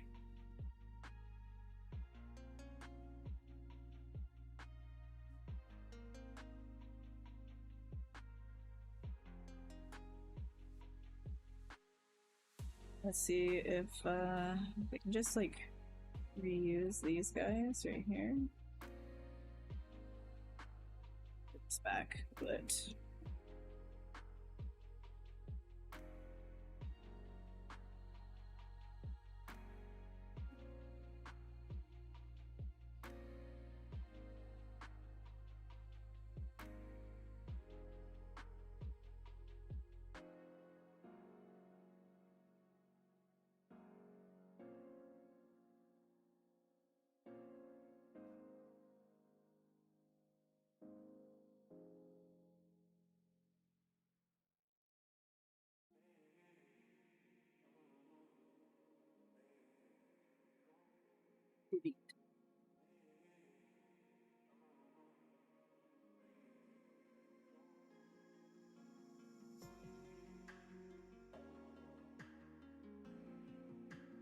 just gonna quickly do a Saverino. Gonna show you guys the monitors, and then I'm gonna go and hand him off for his outside time. So Monty Bear, you want to say hi first before you go out? Yes, you do. Yes, he does. Yes, he does. Yes, he does. Yes, he does.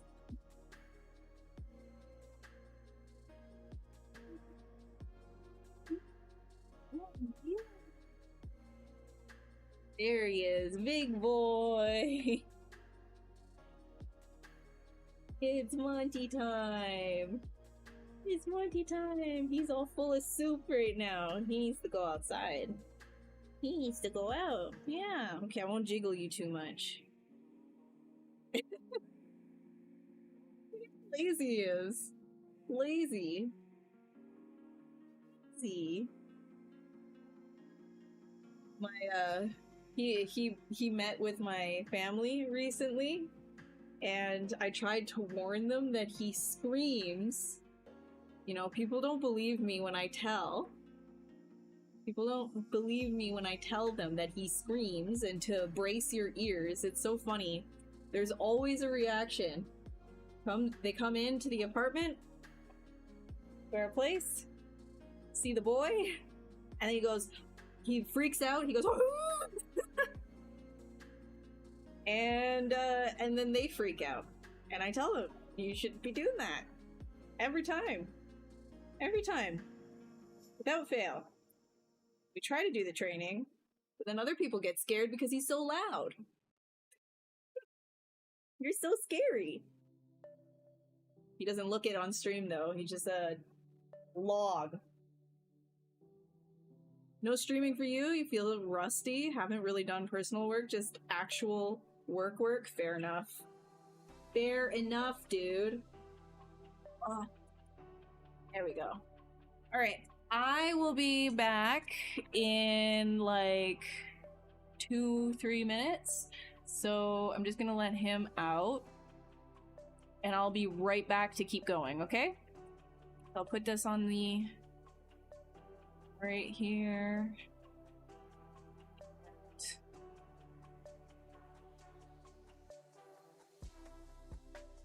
Here. Okay. I'll be right back.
Alrighty.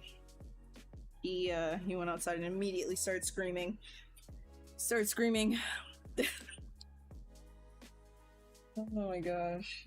Dude, corgis are so loud. Yeah, if you know, you know.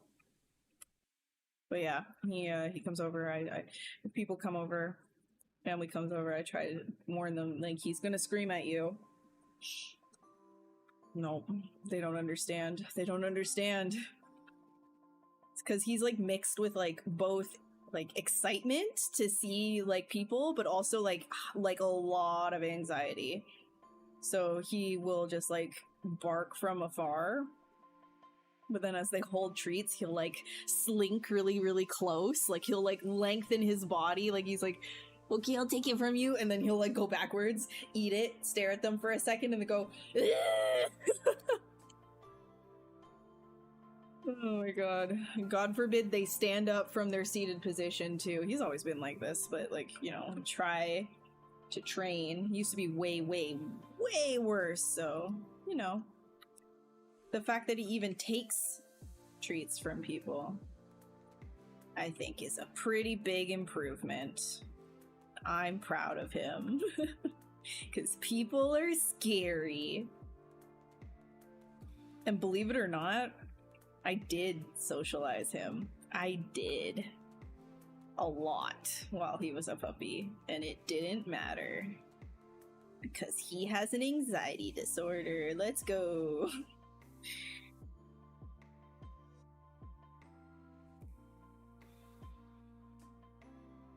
To Jasper, who runs straight to you, then turns sideways and body checks you. Oh my god. Very social guy, huh?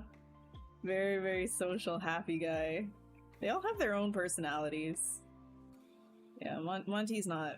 Like, he's like that with, like, me and Eric, but other people, it's not the same.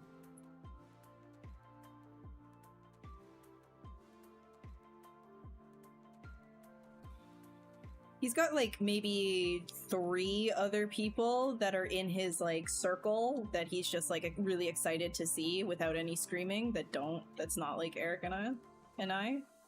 Other than that though, everybody else, it's like in order to get them into his doggy circle, into the inner accepted circle of like you're not gonna get yelled at. It takes like months and months of like meeting with him. And like slowly building up his trust.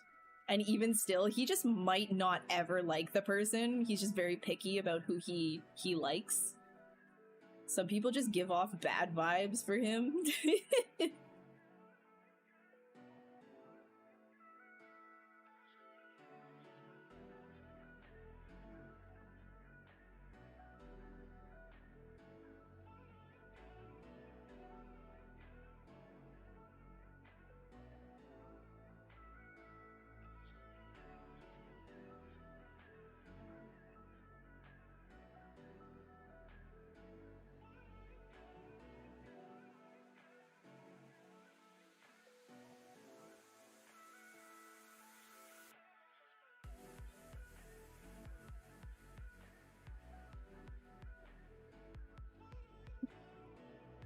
Yeah, buddy.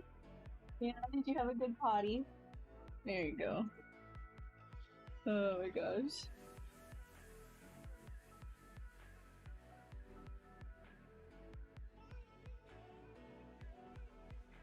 He got bad during the lockdown. He was barking at everyone and attacking smaller dogs. It took another round of yeah, the lockdowns were not good for that at all. I agree.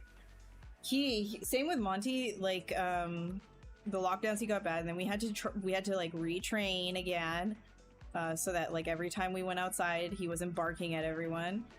And then the vet thing happened with the mass under his tongue, and then he got bad again. So now he's just coming out of it. We're redoing all of that. It's like anytime an event happens, you know?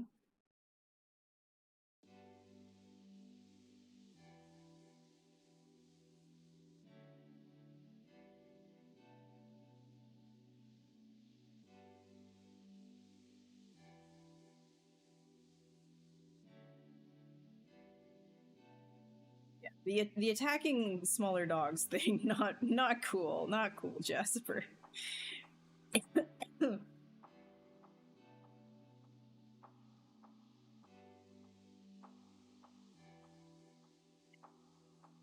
Oh man.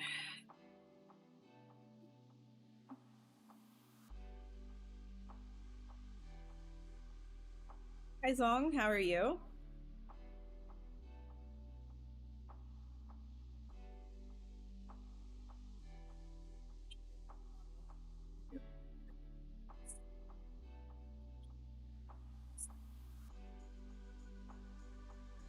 Lovely. So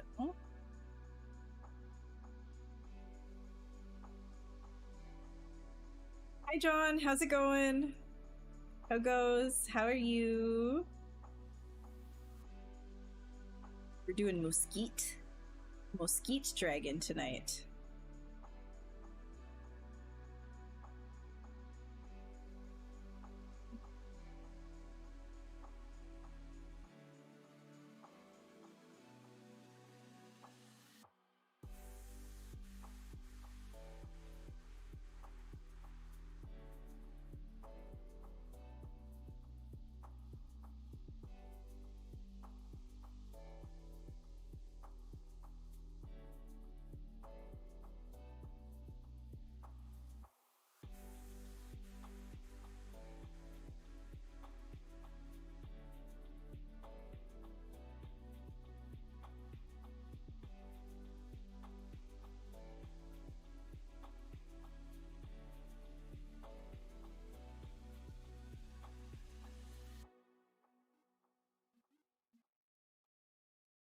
Got back from the gym. Oh, good, good. You must be feeling very good then.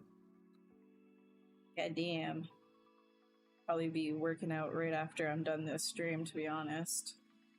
I have not been on my cardio. I gotta get back on my cardio.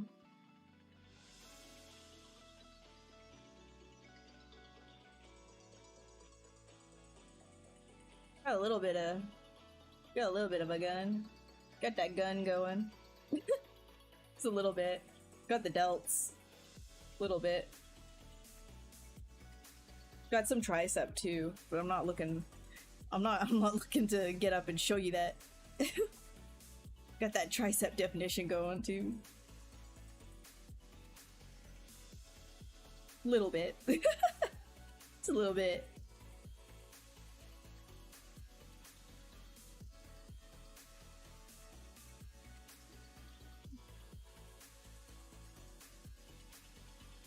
As long as you skip leg day, you're all good.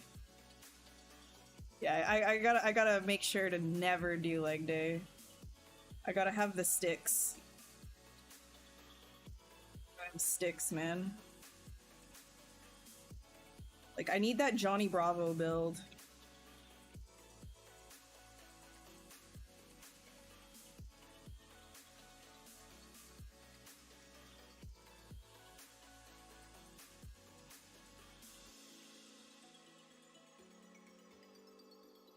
Who's downtime? No. I have nothing to write home about, man. Not yet. Not yet. Maybe never, honestly. Maybe never. I was for a little while there, before lockdown got super lockdown.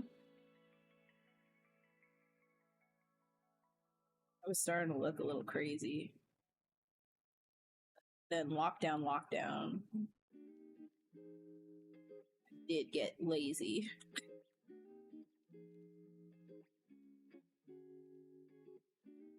Be back on that grind. A little bit. Just a little bit. Just a little bit.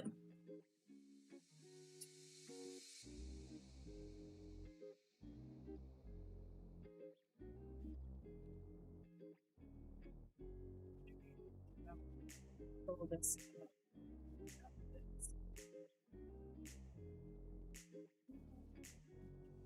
Yeah, the curve. Like so.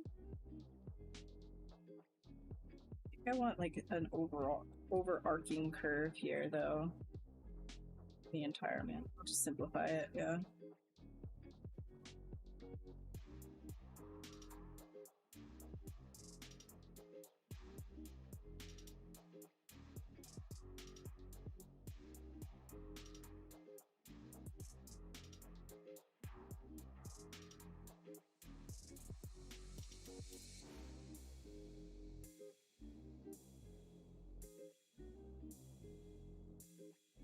Huge arms or huge legs? Depends on what your definition of huge is. Because if you're talking like 7 times the size of the arms that I already have, like 10 times this, I wouldn't even be able to do art properly, so I would have to say legs, right? But if you mean just like, if I have to choose between like just like normal buff,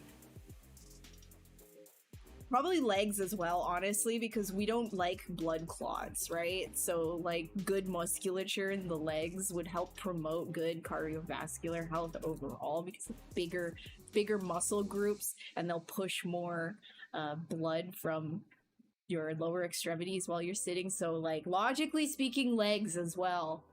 Yeah. And you know what? Actually, aesthetically, legs. Yes, legs. Aesthetically as well, because you know what? I'm not about that giant and then like on peg leg type thing. But maybe I do want to do Johnny Bravo cosplay. Dorito chip back, toothpicks for legs. It's hot. It's always been, dude. It's that It's the bro build. It's the bro rotation. The bro build.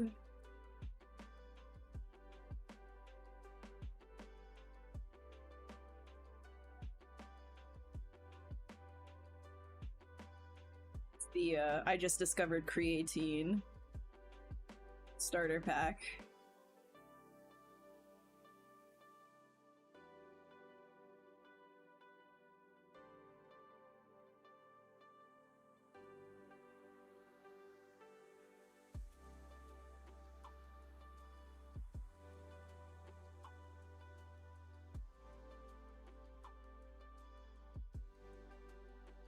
Like leg day 1000% sucks. It like you could do arms and not feel sick at all ever doing arms. Even doing abs, like you can just do that and not feel anyways, I feel like that. But as soon as you start squatting a whole bunch, sick. You just start feeling sick because it's so hard. No squats. No, only squats.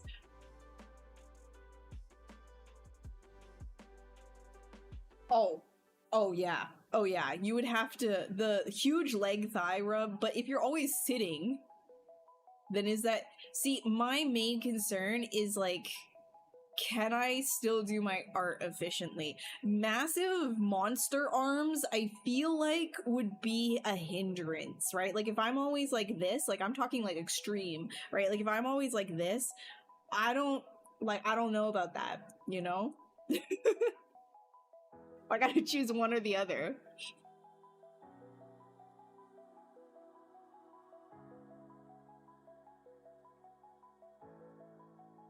I think I can keep it that way.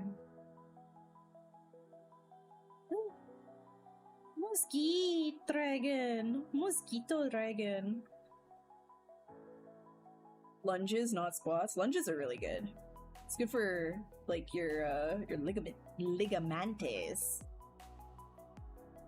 Switch mediums to marble. Yeah, you'd be really good with a chisel.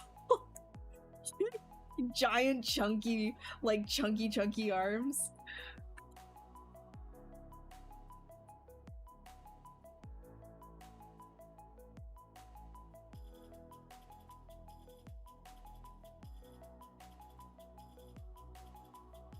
Okay, let's, what am I gonna do? Okay,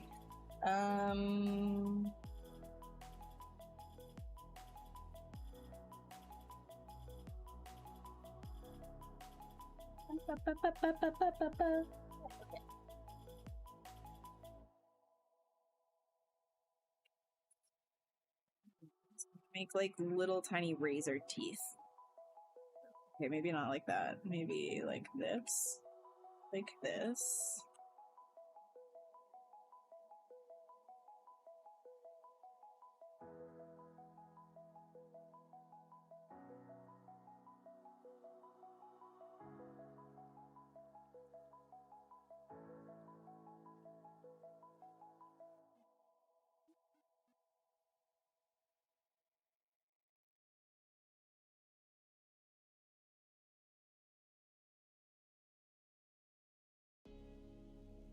Okay. Yep.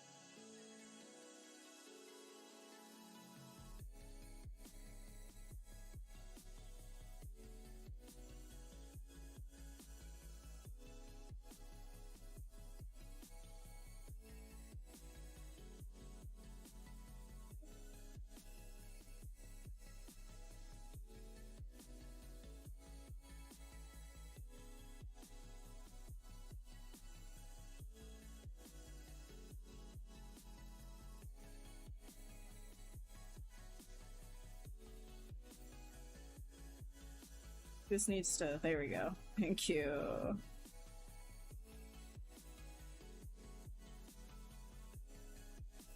You like Mosquito Dragon? Very nice. Thank you very much. Glad you do.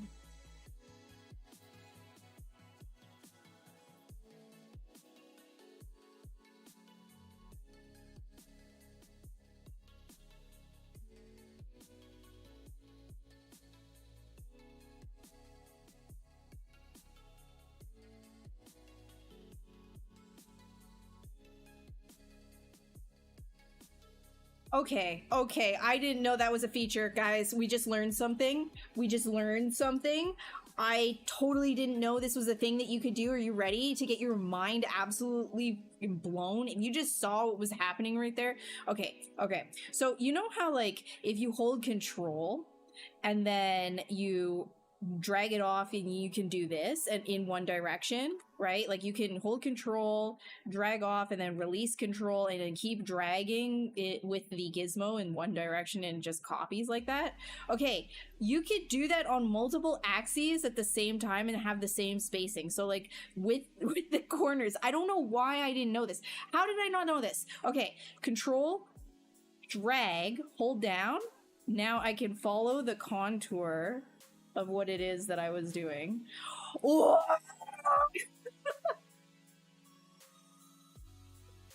That. Did you know that? I didn't know that. I didn't know I could.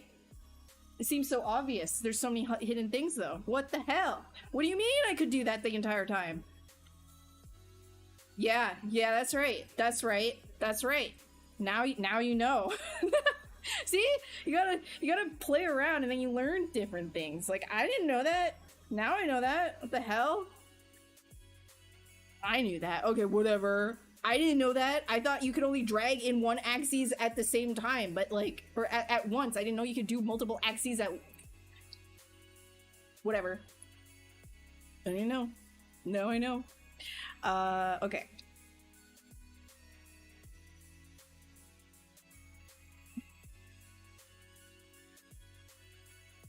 Oh my god.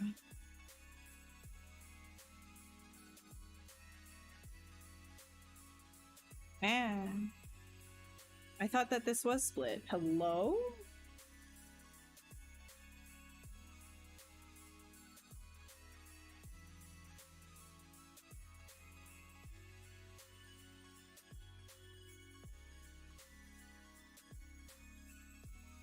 Where? You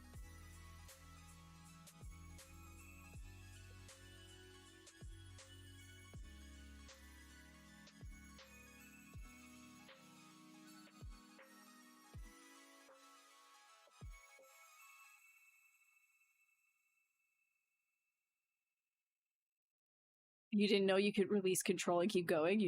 I taught you two things. All right, there you go. There you go.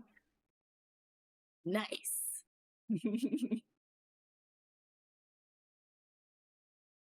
I know. There's so much. There's so many like little hidden things. Like, did you know that if your brush size is at 1, different brushes will have different effects? Like the one, if you put snake hook down to 1 with the move tool, you end up like being, or not, no. I think it's the move brush. Move brush. You're able to, okay, not right now. I don't know. There are different, maybe it's because I have dynamic on. I don't use this function very often either, as you can tell. However, there are different functionalities for brushes when they are at 1 versus like the rest of the sizes. I think it's because dynamic is on. Now I'm actually curious. I want to know if maybe I turn dynamic off. Let me see. If I turn that to 1. No. Okay, never mind. Maybe that is no longer in ZBrush, but it was. It was in ZBrush at some point. I remember that. Maybe it is a different brush. I don't use that functionality though. All right. Duplication.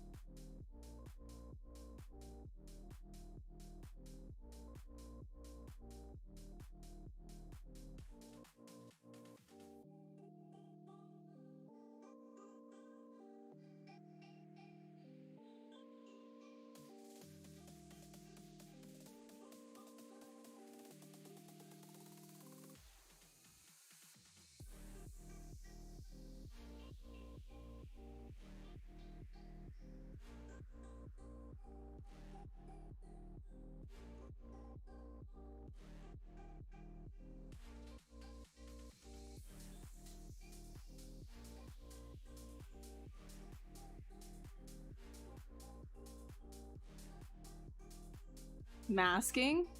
Yeah, masking has a different function at 1.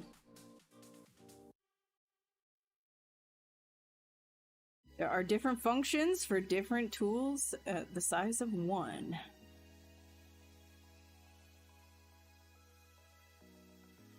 That's definitely just not something I use, though.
VDM, so you could do a thing. There's also array along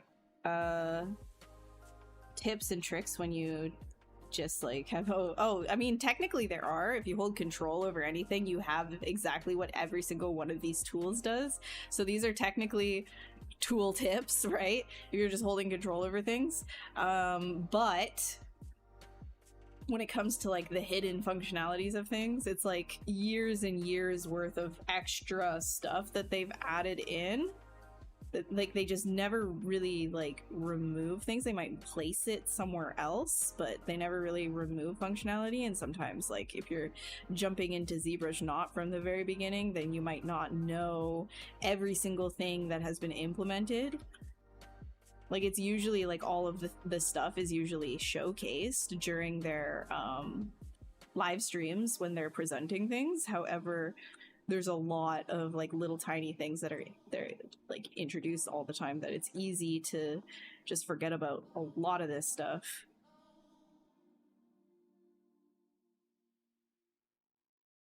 Yeah, Blender has okay, well, ZBrush also has BDMs. That is literally not what I'm talking about.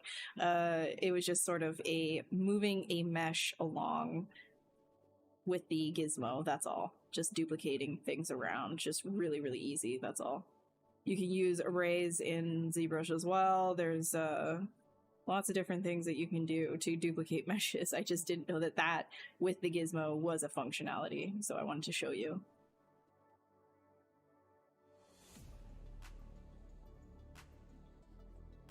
Because literally what I would do before, what I was doing before was taking the straight line of duplication, and then I would use a curve with it to create the shape that I wanted. But now I know I do not need to. I can already hear like Paul just being like, what do you mean you didn't know this? I've showed this like 100 times. I forget.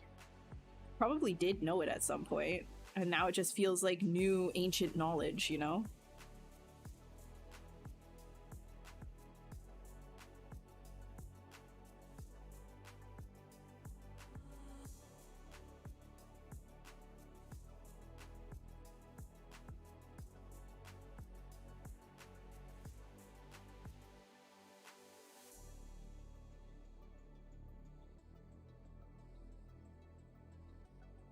Did anybody watch the Gamescom stuff? Is there anything interesting to any of you from Gamescom? I was making a little bit of a joke while I was watching it to my friends that like I'm a little fatigued seeing tanks, hexagons, and Ronins and anime butts.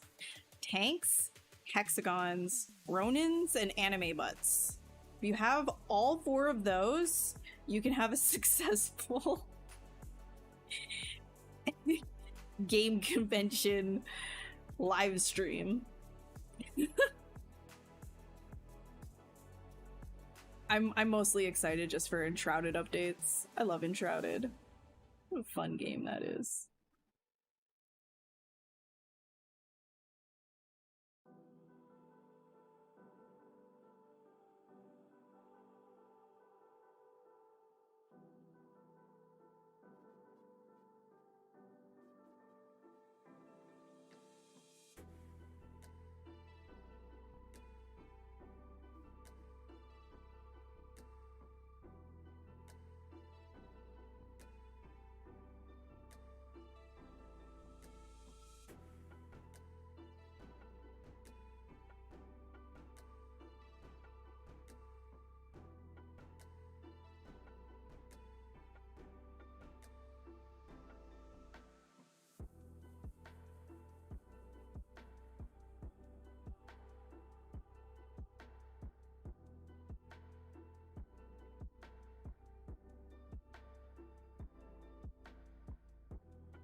You can have a successful stream with less, yes.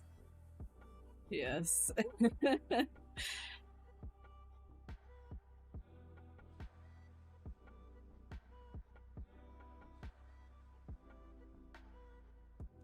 With zombies, the battleground, then eggs, and everybody trying to reproduce this. Yeah, I know. I know. I know.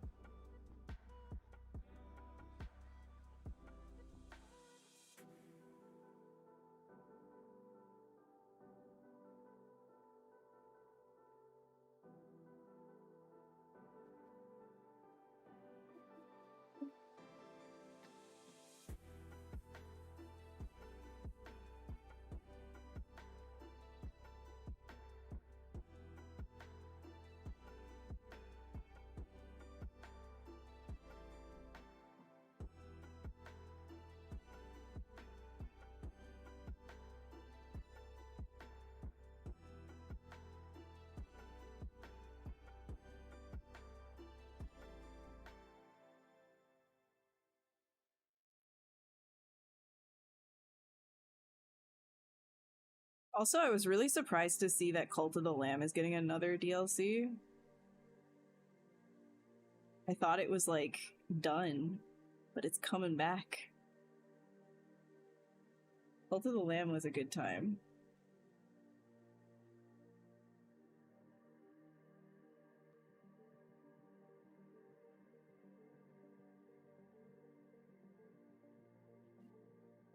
Actually, I remember years ago.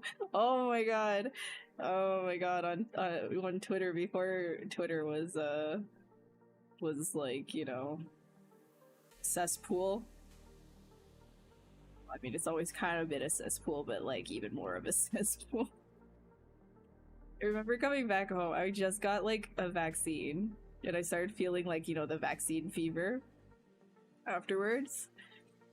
And I just like sat at my computer and I saw that like Cult of the Lamb had done like we're gonna put sex in the game, you know, like that was like a meme or whatever, and it was just like the dumbest looking meme face, and I just was like, yeah, I'm gonna sculpt that and then post it online.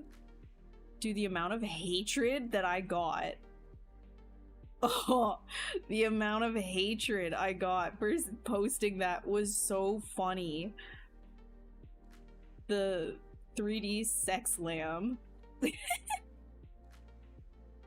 was so zonked too. Oh man, that was so funny. Good times. It took me like no time at all to make that too, and I was just laughing my butt off at it. People were so angry. Oh my god, I can't believe you're making this. People were literally like, this person should die actually for making this.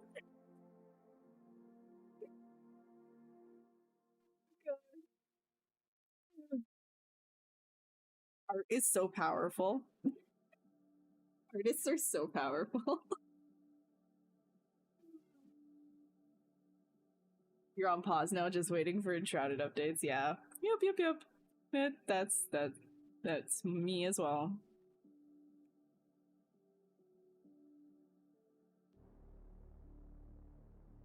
I'm also waiting for that Deep Rock Galactic release for the Survivor game that they have, because like their actual Survivor game was really fun.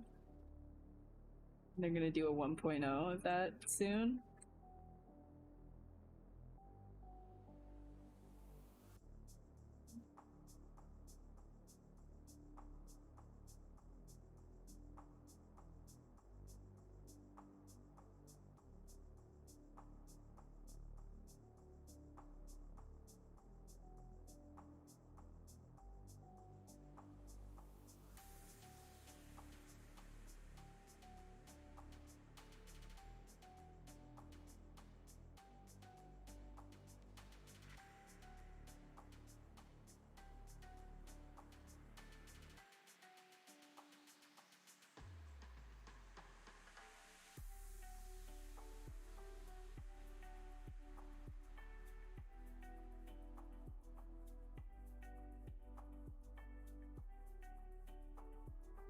able to elicit strong emotions, often for no real reason. Yep.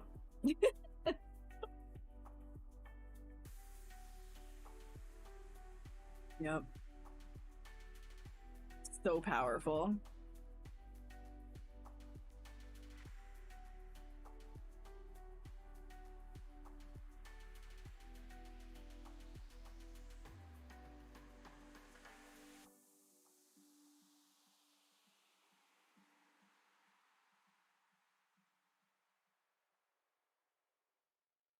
I'm gonna give this a little bit more intensity.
We'll just forgive that that muscle placement right there. We'll just ignore that. We don't need to think about that.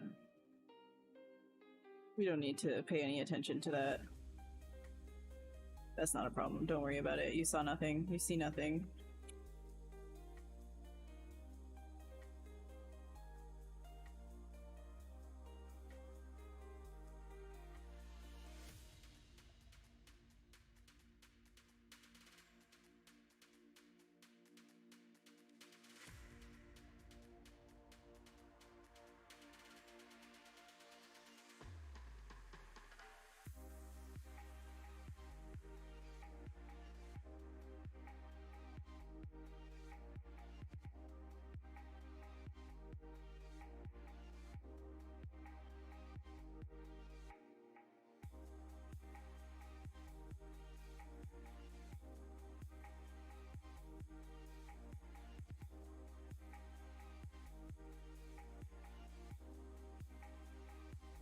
So little time in games. Yeah, I know.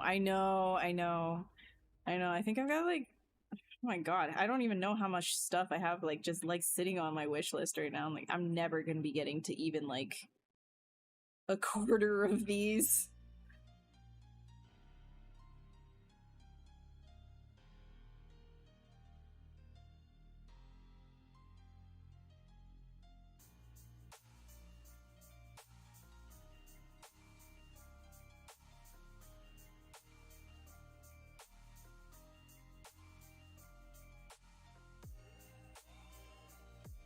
I think too that's why like a lot of indie games have been like the indie scene has definitely been more my go-to rather than bigger releases.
Straight sculpt, not indirectly? What do you mean? Sell my house fast in New Jersey. Did you sell your house fast? What are your username?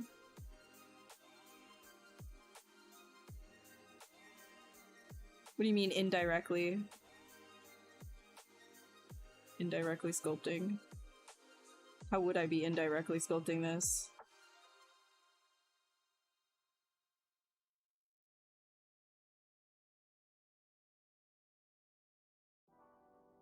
Like, now I'm actually curious. I want to know, how do you indirectly sculpt?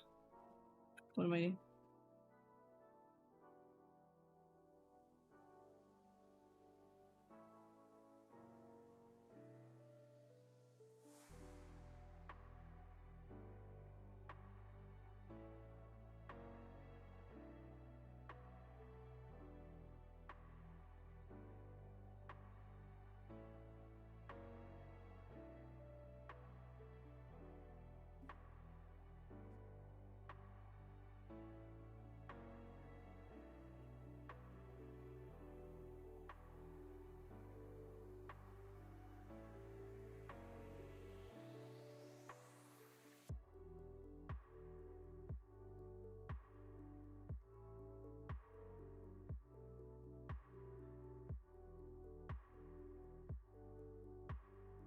Oops, the holes on dish guy.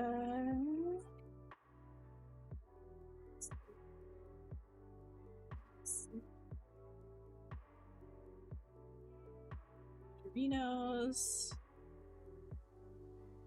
Good.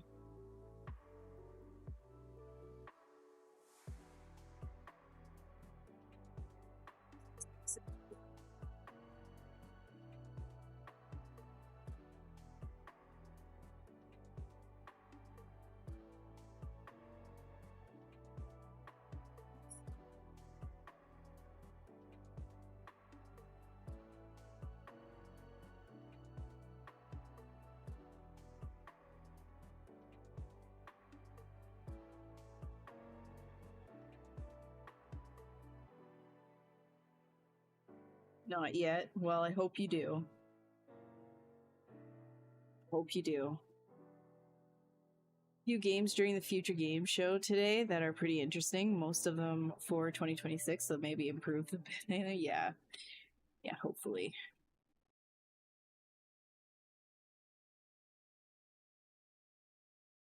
Notice like a lot of the time, like with the early access stuff, like I'll play a little bit and then I'll just be like, I like this enough to not want to finish the early access content, so I'll just like leave it and then come back to it in like a year or two.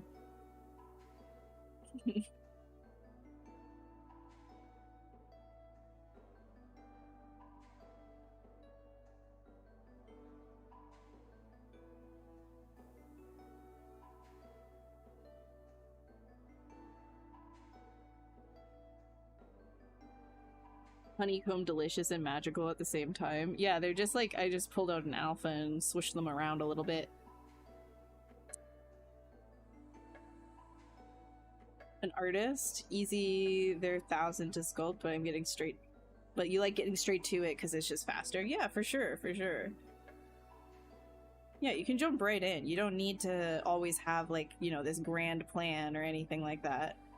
Of course, like planning things, you know, you get other benefits, but sometimes you just want to be an artist, right? And just like jump into things.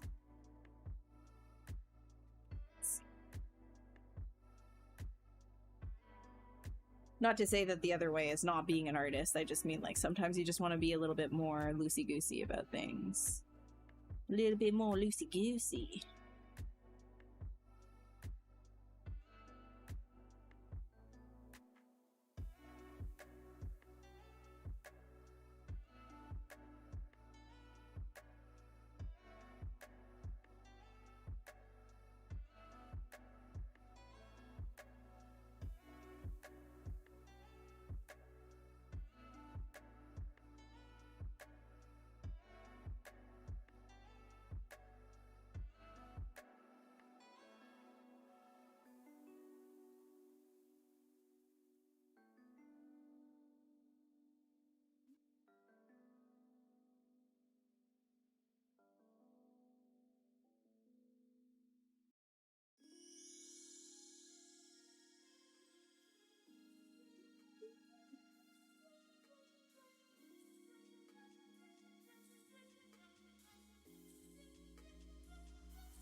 Oh, you guys want to see a fun brush you might find very useful?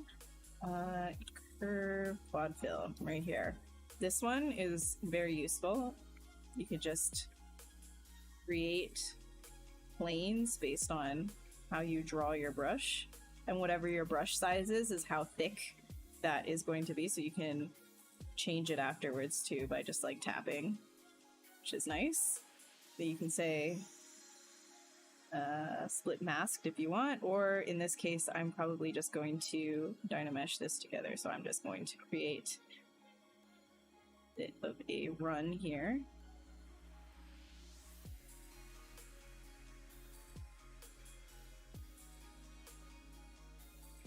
That, and then you can dynamesh them together.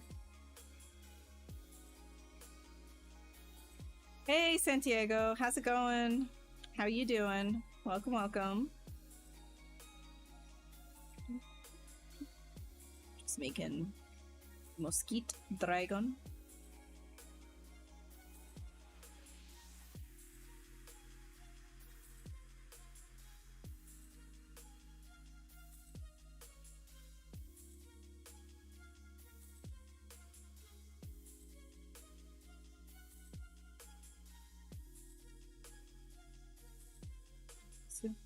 So leave it. More.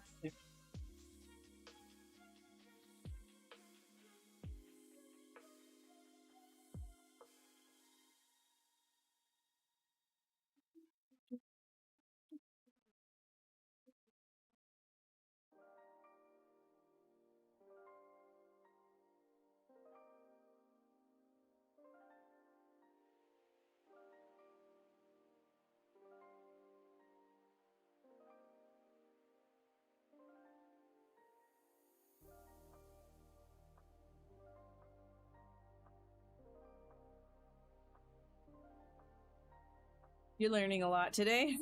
Don't worry if you don't remember it, dude. It's fine. That's how it is all the time. You know, you remember some things from the ZBrush streams, you're amazed by like most of it, because it's like, dang, how the hell are there this many tools? And then you forget most of it, and then you implement like 10% of what you saw to your own workflow, and that's fine and normal and cool and whatever.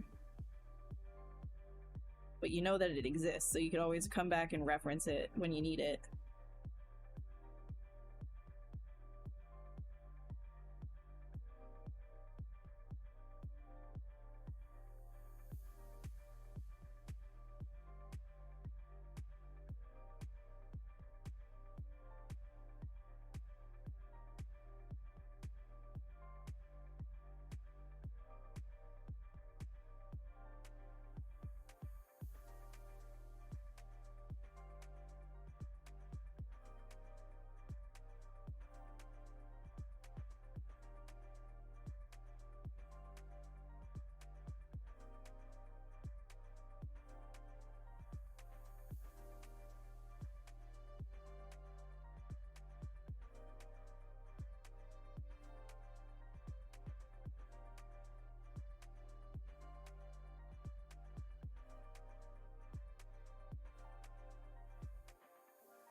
Here.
just gonna fill this in a little bit more.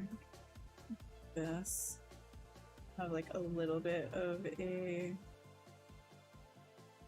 split, but not much.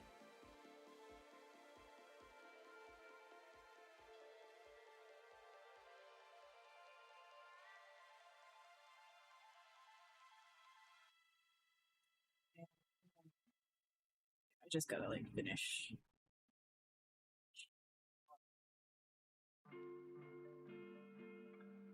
Hey animals! When you need a thing, remember that it was a thing you saw. Exactly. Alright, see you, John. Thanks for stopping by. Hope you have a good night as well. How long have I been sculpting for? Tonight? 3-ish hours. But overall, I've been sculpting for, I think, 11 years. I think. Maybe 12. Yeah, 12. Yeah. I think.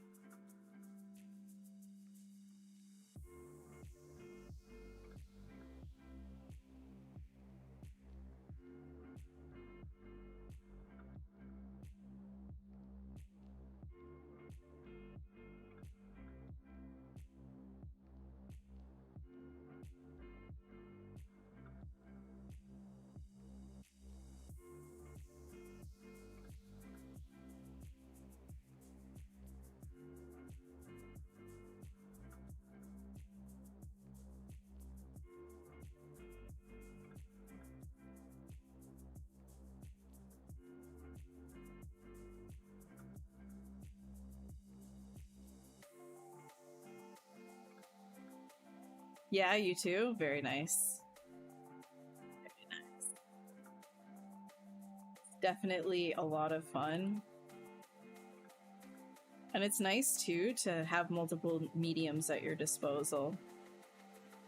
Oh.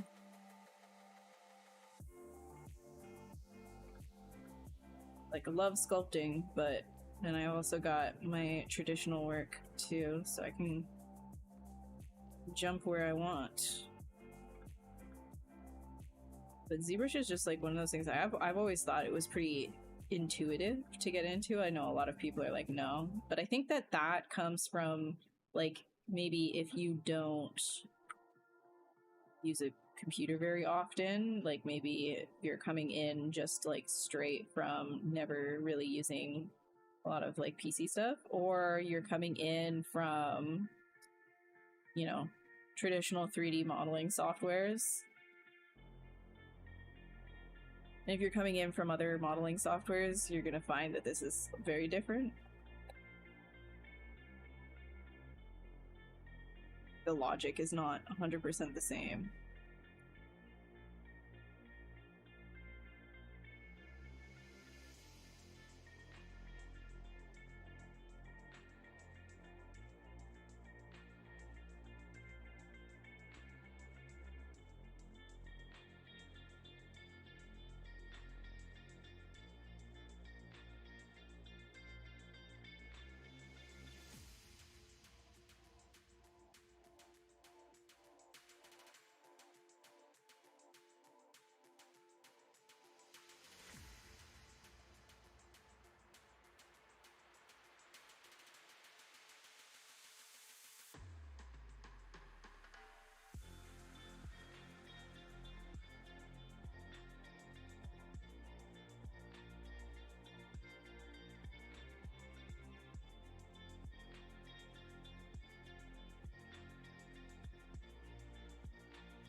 What other programs am I good with?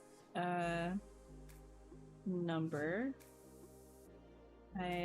For my illustration process, I'm usually using Photoshop and Keyshot, but there's also Substance. I also use Blender occasionally, and Maya.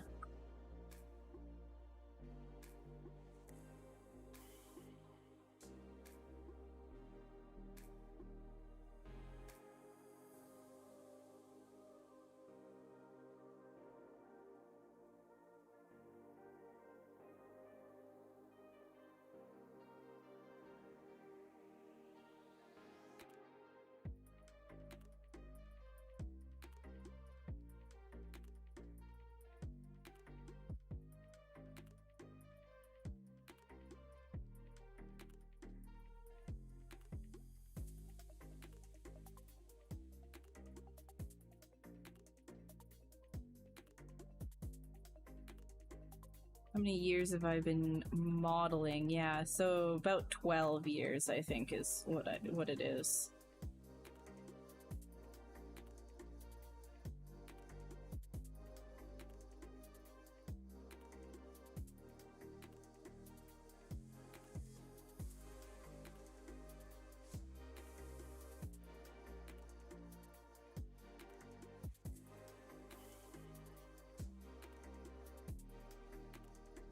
Do here. I'm gonna do some sort of a bend curve.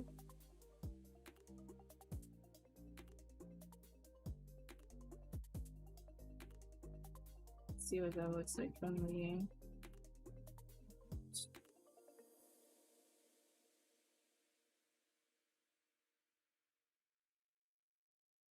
I can do a twist. Why not? Why not?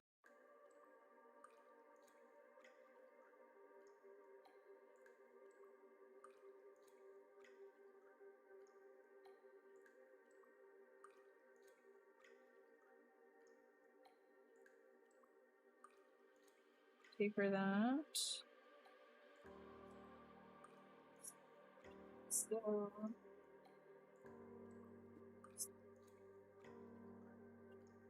And.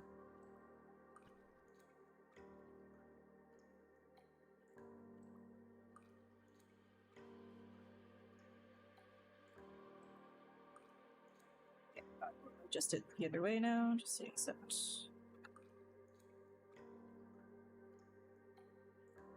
There we go.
I ever heard of the chat software that pays you called Honeycomb?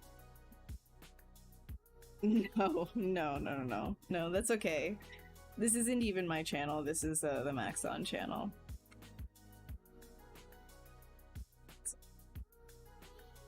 I won't be using that here.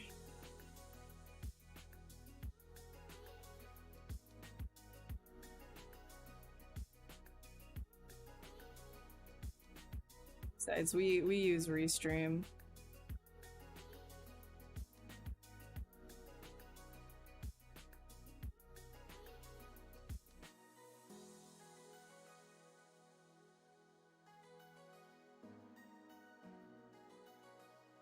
I wonder if I should make the body just a wee bit longer. I'm thinking I might. I'm gonna just do that. These guys. Just gonna pull it back a wee bit.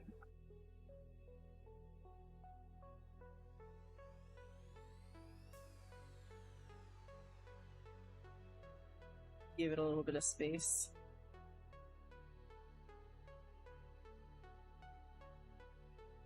Let's add in some kind of a floor, just so I can see the legs situated.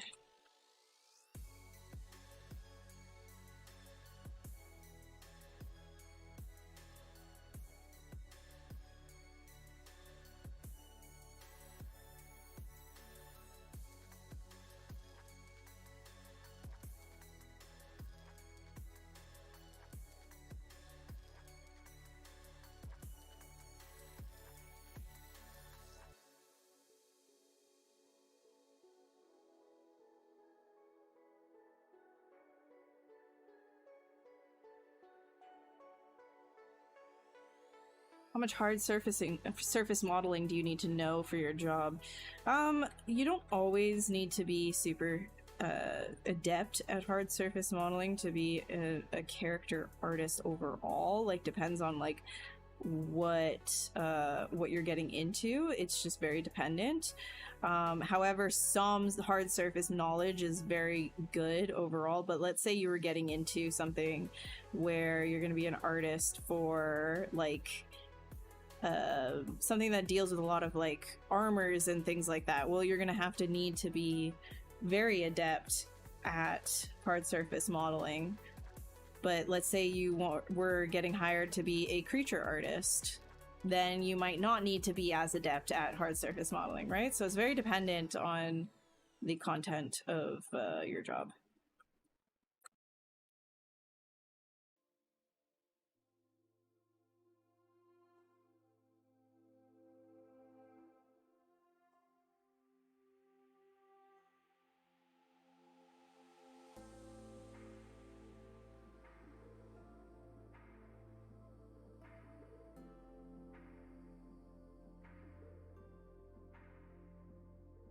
I would say at least some knowledge of hard surface modeling is required no matter what, though.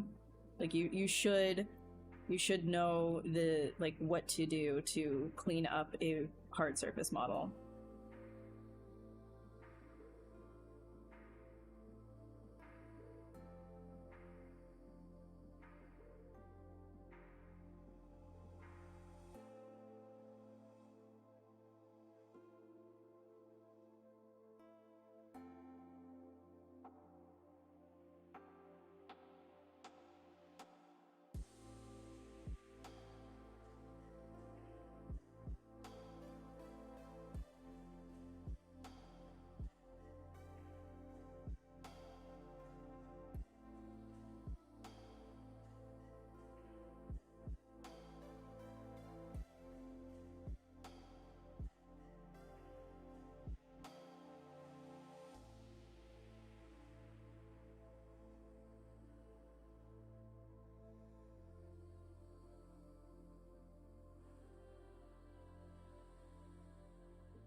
Hey Bildermacher, how are you?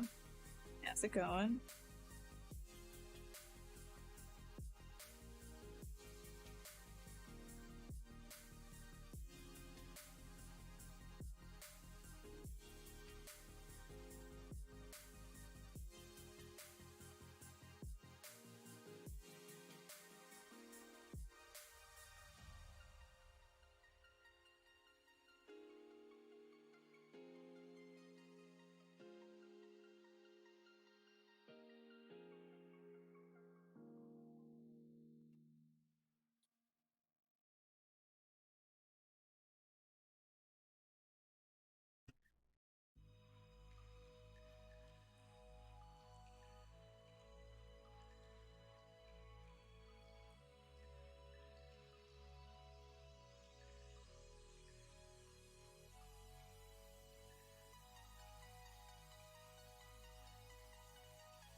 I don't think so. I think like just the 4. I'm just gonna delete that. I'm not vibing with that.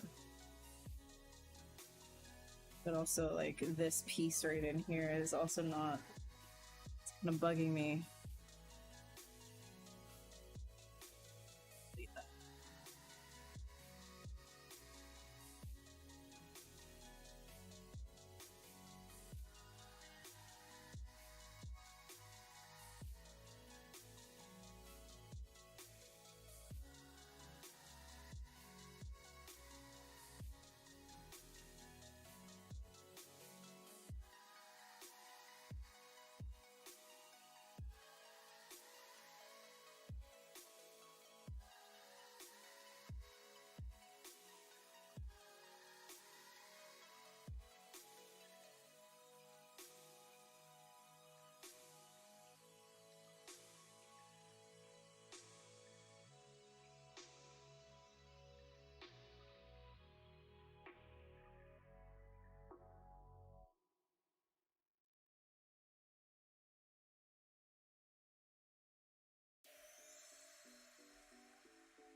Hey John Lee.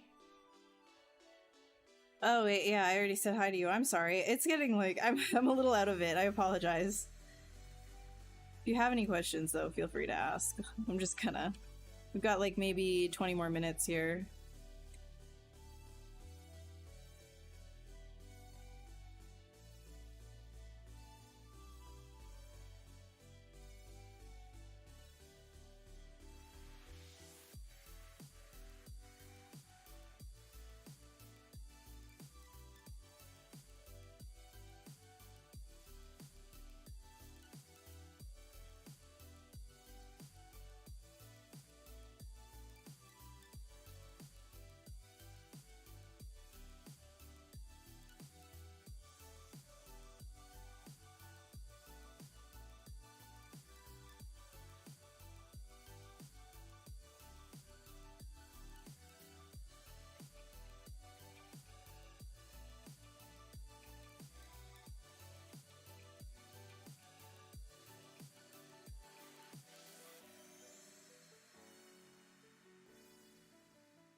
DBD.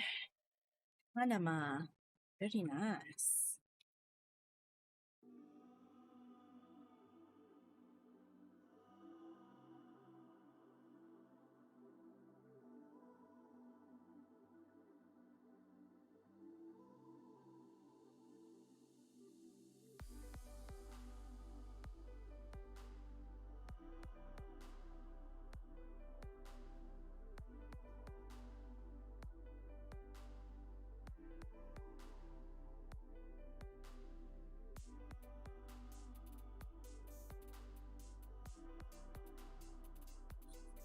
Give it a little bit more something something. A little bit more something something. Have I designed for video games? No. But I can see what you mean. These are just for fun. Sketches, you know.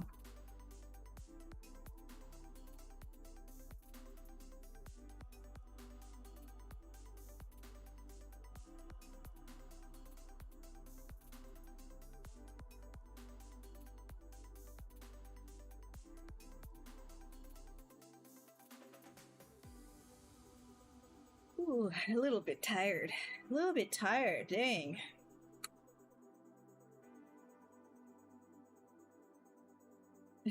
Screaming at my screen from some attack, yeah. Dark Souls kind of thing, right?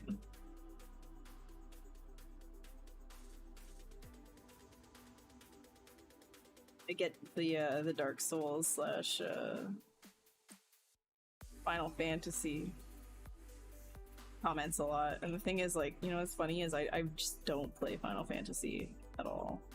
Dark Souls only recently kind of played a little bit, but yeah. It's always the comment, man, this looks like it could be in Dark Souls, or oh, it looks like it could be a Final Fantasy boss. Every time.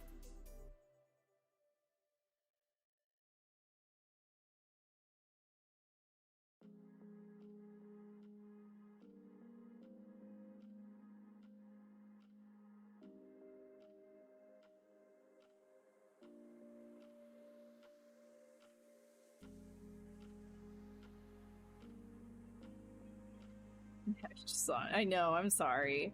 I'm sorry. It just kind of hit me like a bunch of bricks right there. Like it just got like quite tired and quiet. Just bam.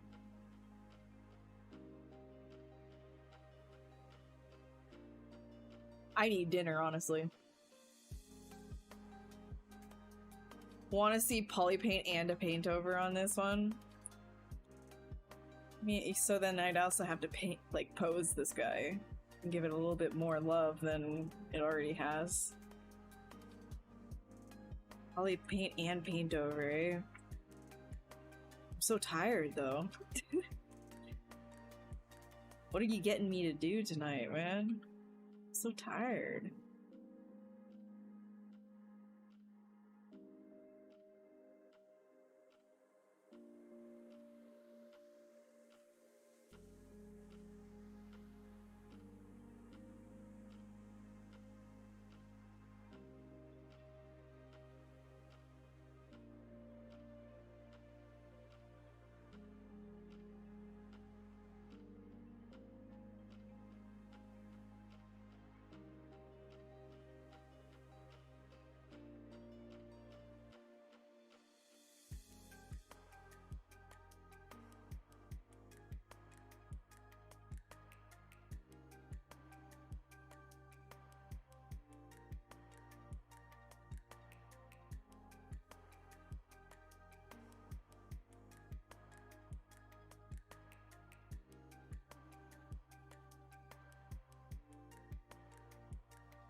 It's a little bigger.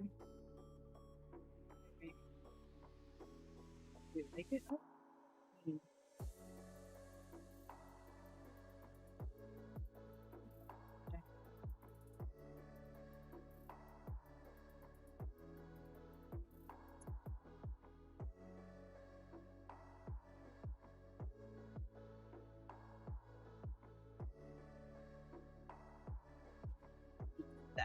That feels a little bit better, yeah. These guys. Just gonna pull this up a wee bit.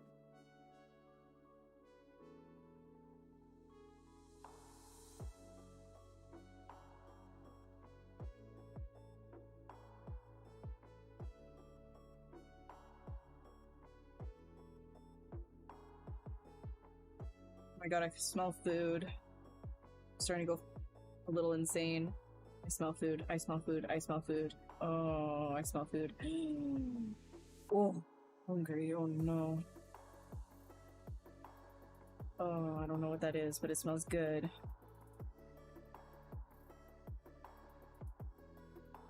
It's safe to get some basil. Okay, Godspeed.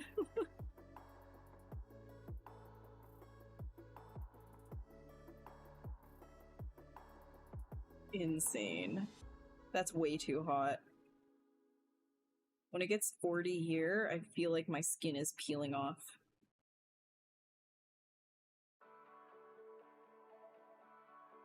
I can smell your pasta all the way over here. I can smell it.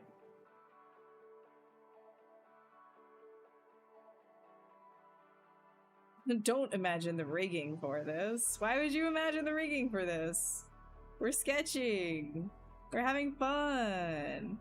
Imagining the rigging for this is ridiculous. That's like, you know, if you're I don't know, if you're like cooking for yourself and then you start imagining how the world's best chef or something will come in and just like taste your food, you immediately get all like, oh, what am I doing? Okay, not like the greatest example, but I'm just like, nah, you're having fun. Like, this is for you. It's all good, man. It doesn't matter. You don't have to like think about rigging for it. I'm not thinking about rigging this thing. What the heck?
I am hungry. I think that's why I'm tired.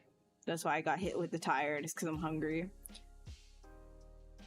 It's a fairly tame quad. Not sure what the best net neutral pose is to rig it though. Yeah, I would have to, I think it depends on what it would be used for, but it might be best to just totally have these like 100% straight.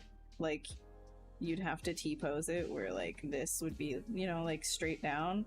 Maybe these feet, like these feet would just be neutral in like a 45-degree angle so that the quad could act like, you know, you could actually have mobility like this, because if you had it stationary, like extended this way, then maybe the mobility backwards and forwards, you'd have like some weird stretching. So putting it at a 45-degree angle straight down might actually be better for this type of quad. I don't know. And this would have to be like straight out. This all would have to just be straight. This would have to straighten it all. It would be very boring to look at. I mean, not boring, it would just be very weird to look at, and also just not super fun to sculpt, like in terms of gesture and stuff on this stream. So that's why it's like, just have fun with it, you know?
Anyways.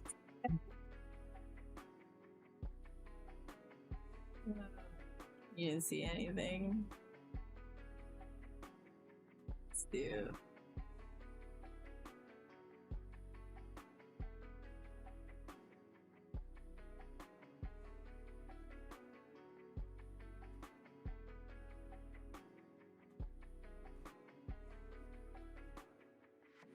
I had a snack before stream, but it was clearly not enough.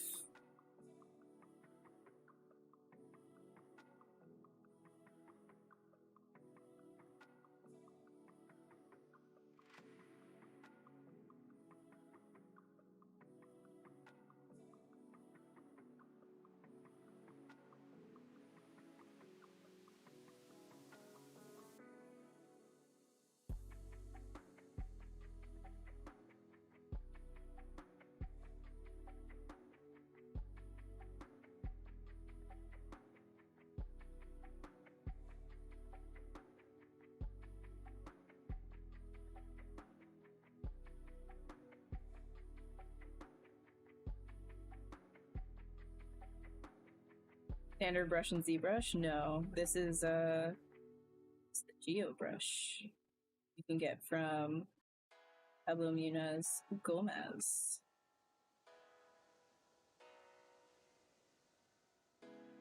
It's essentially just like a stronger version of, like, you can have your own kind of with a Damien standard. You make it really, really big, and then take the focal shift and turn it into a sort of like point. And then you can start to get, you have to also, it needs to be like a really sharp alpha though. You need like a sharp and like intense fall off on the point. So I don't know, I guess something like this might be okay. And then you would need to go to stroke, lazy mouse, lazy step, and put that down to something really, really low. and then you can get something kind of similar. Need it to be actually a lot more of a point. You'll probably use maybe this. Maybe, let's see, big.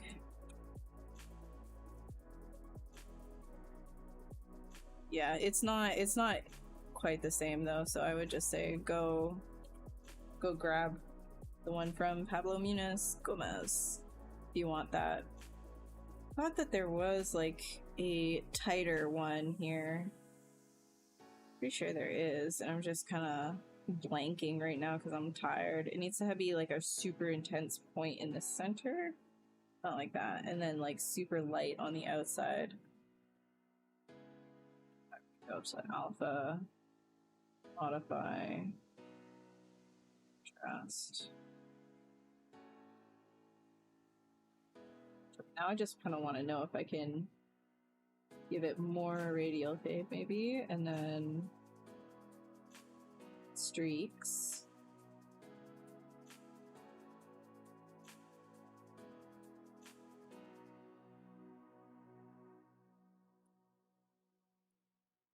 Then you get like a similar idea. You can get like pillowy kind of shapes the same way. Similar way, right? It's just not as like tight as the ZBrush because he's using a couple of other modifiers with the brush as well. But he offers it for free, so you can grab that. Beep, beep, beep.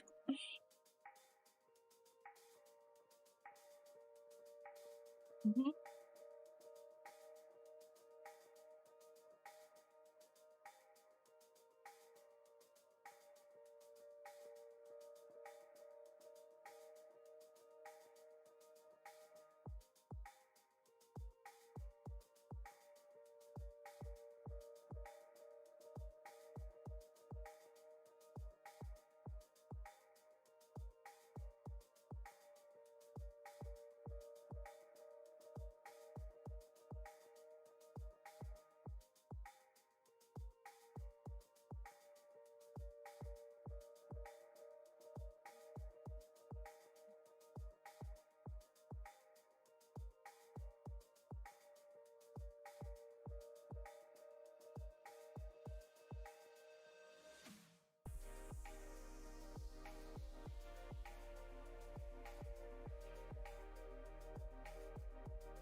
I'll do something.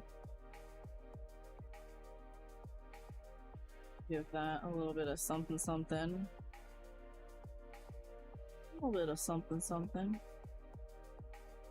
Oh boy. Have you ever thought of 3D printing my sculpts? Oh, this question happens every stream. Lots of thought, not a lot of doing. Lots of thought, not a lot of doing. I don't have any room in my place for a 3D printer to operate it safely. Yes, I do know that there are the non-resin printers as well that I could get, but I usually have some pretty like detailed things that I'm doing, and yes, you can get a lot more detail now, but it's still not quite like resin, and don't really have the room to safely operate resin at the moment, so not on my watch. I know you're here you're always there. You're always there, and I appreciate it. I'm just also lazy about cleanup, and then you're like, well, I could clean it up for you, and I'm like, yeah, but I'm also not really happy with somebody else having to do nasty work for me, you know? I gotta do it. Mosquito Dragon, hi Hanyang, how are you? How's it going? How do be it? Oh my gosh. It is a mosquito dragon. I gotta go back.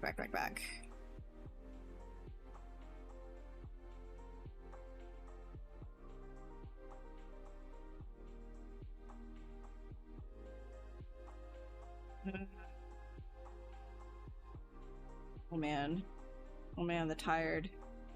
Oh no.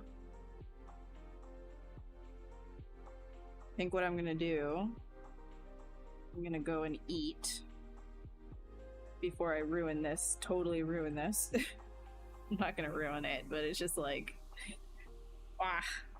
I'm gonna go eat, chill, and then maybe I'll do a little bit more tonight on my own time before I post it or something. I don't know.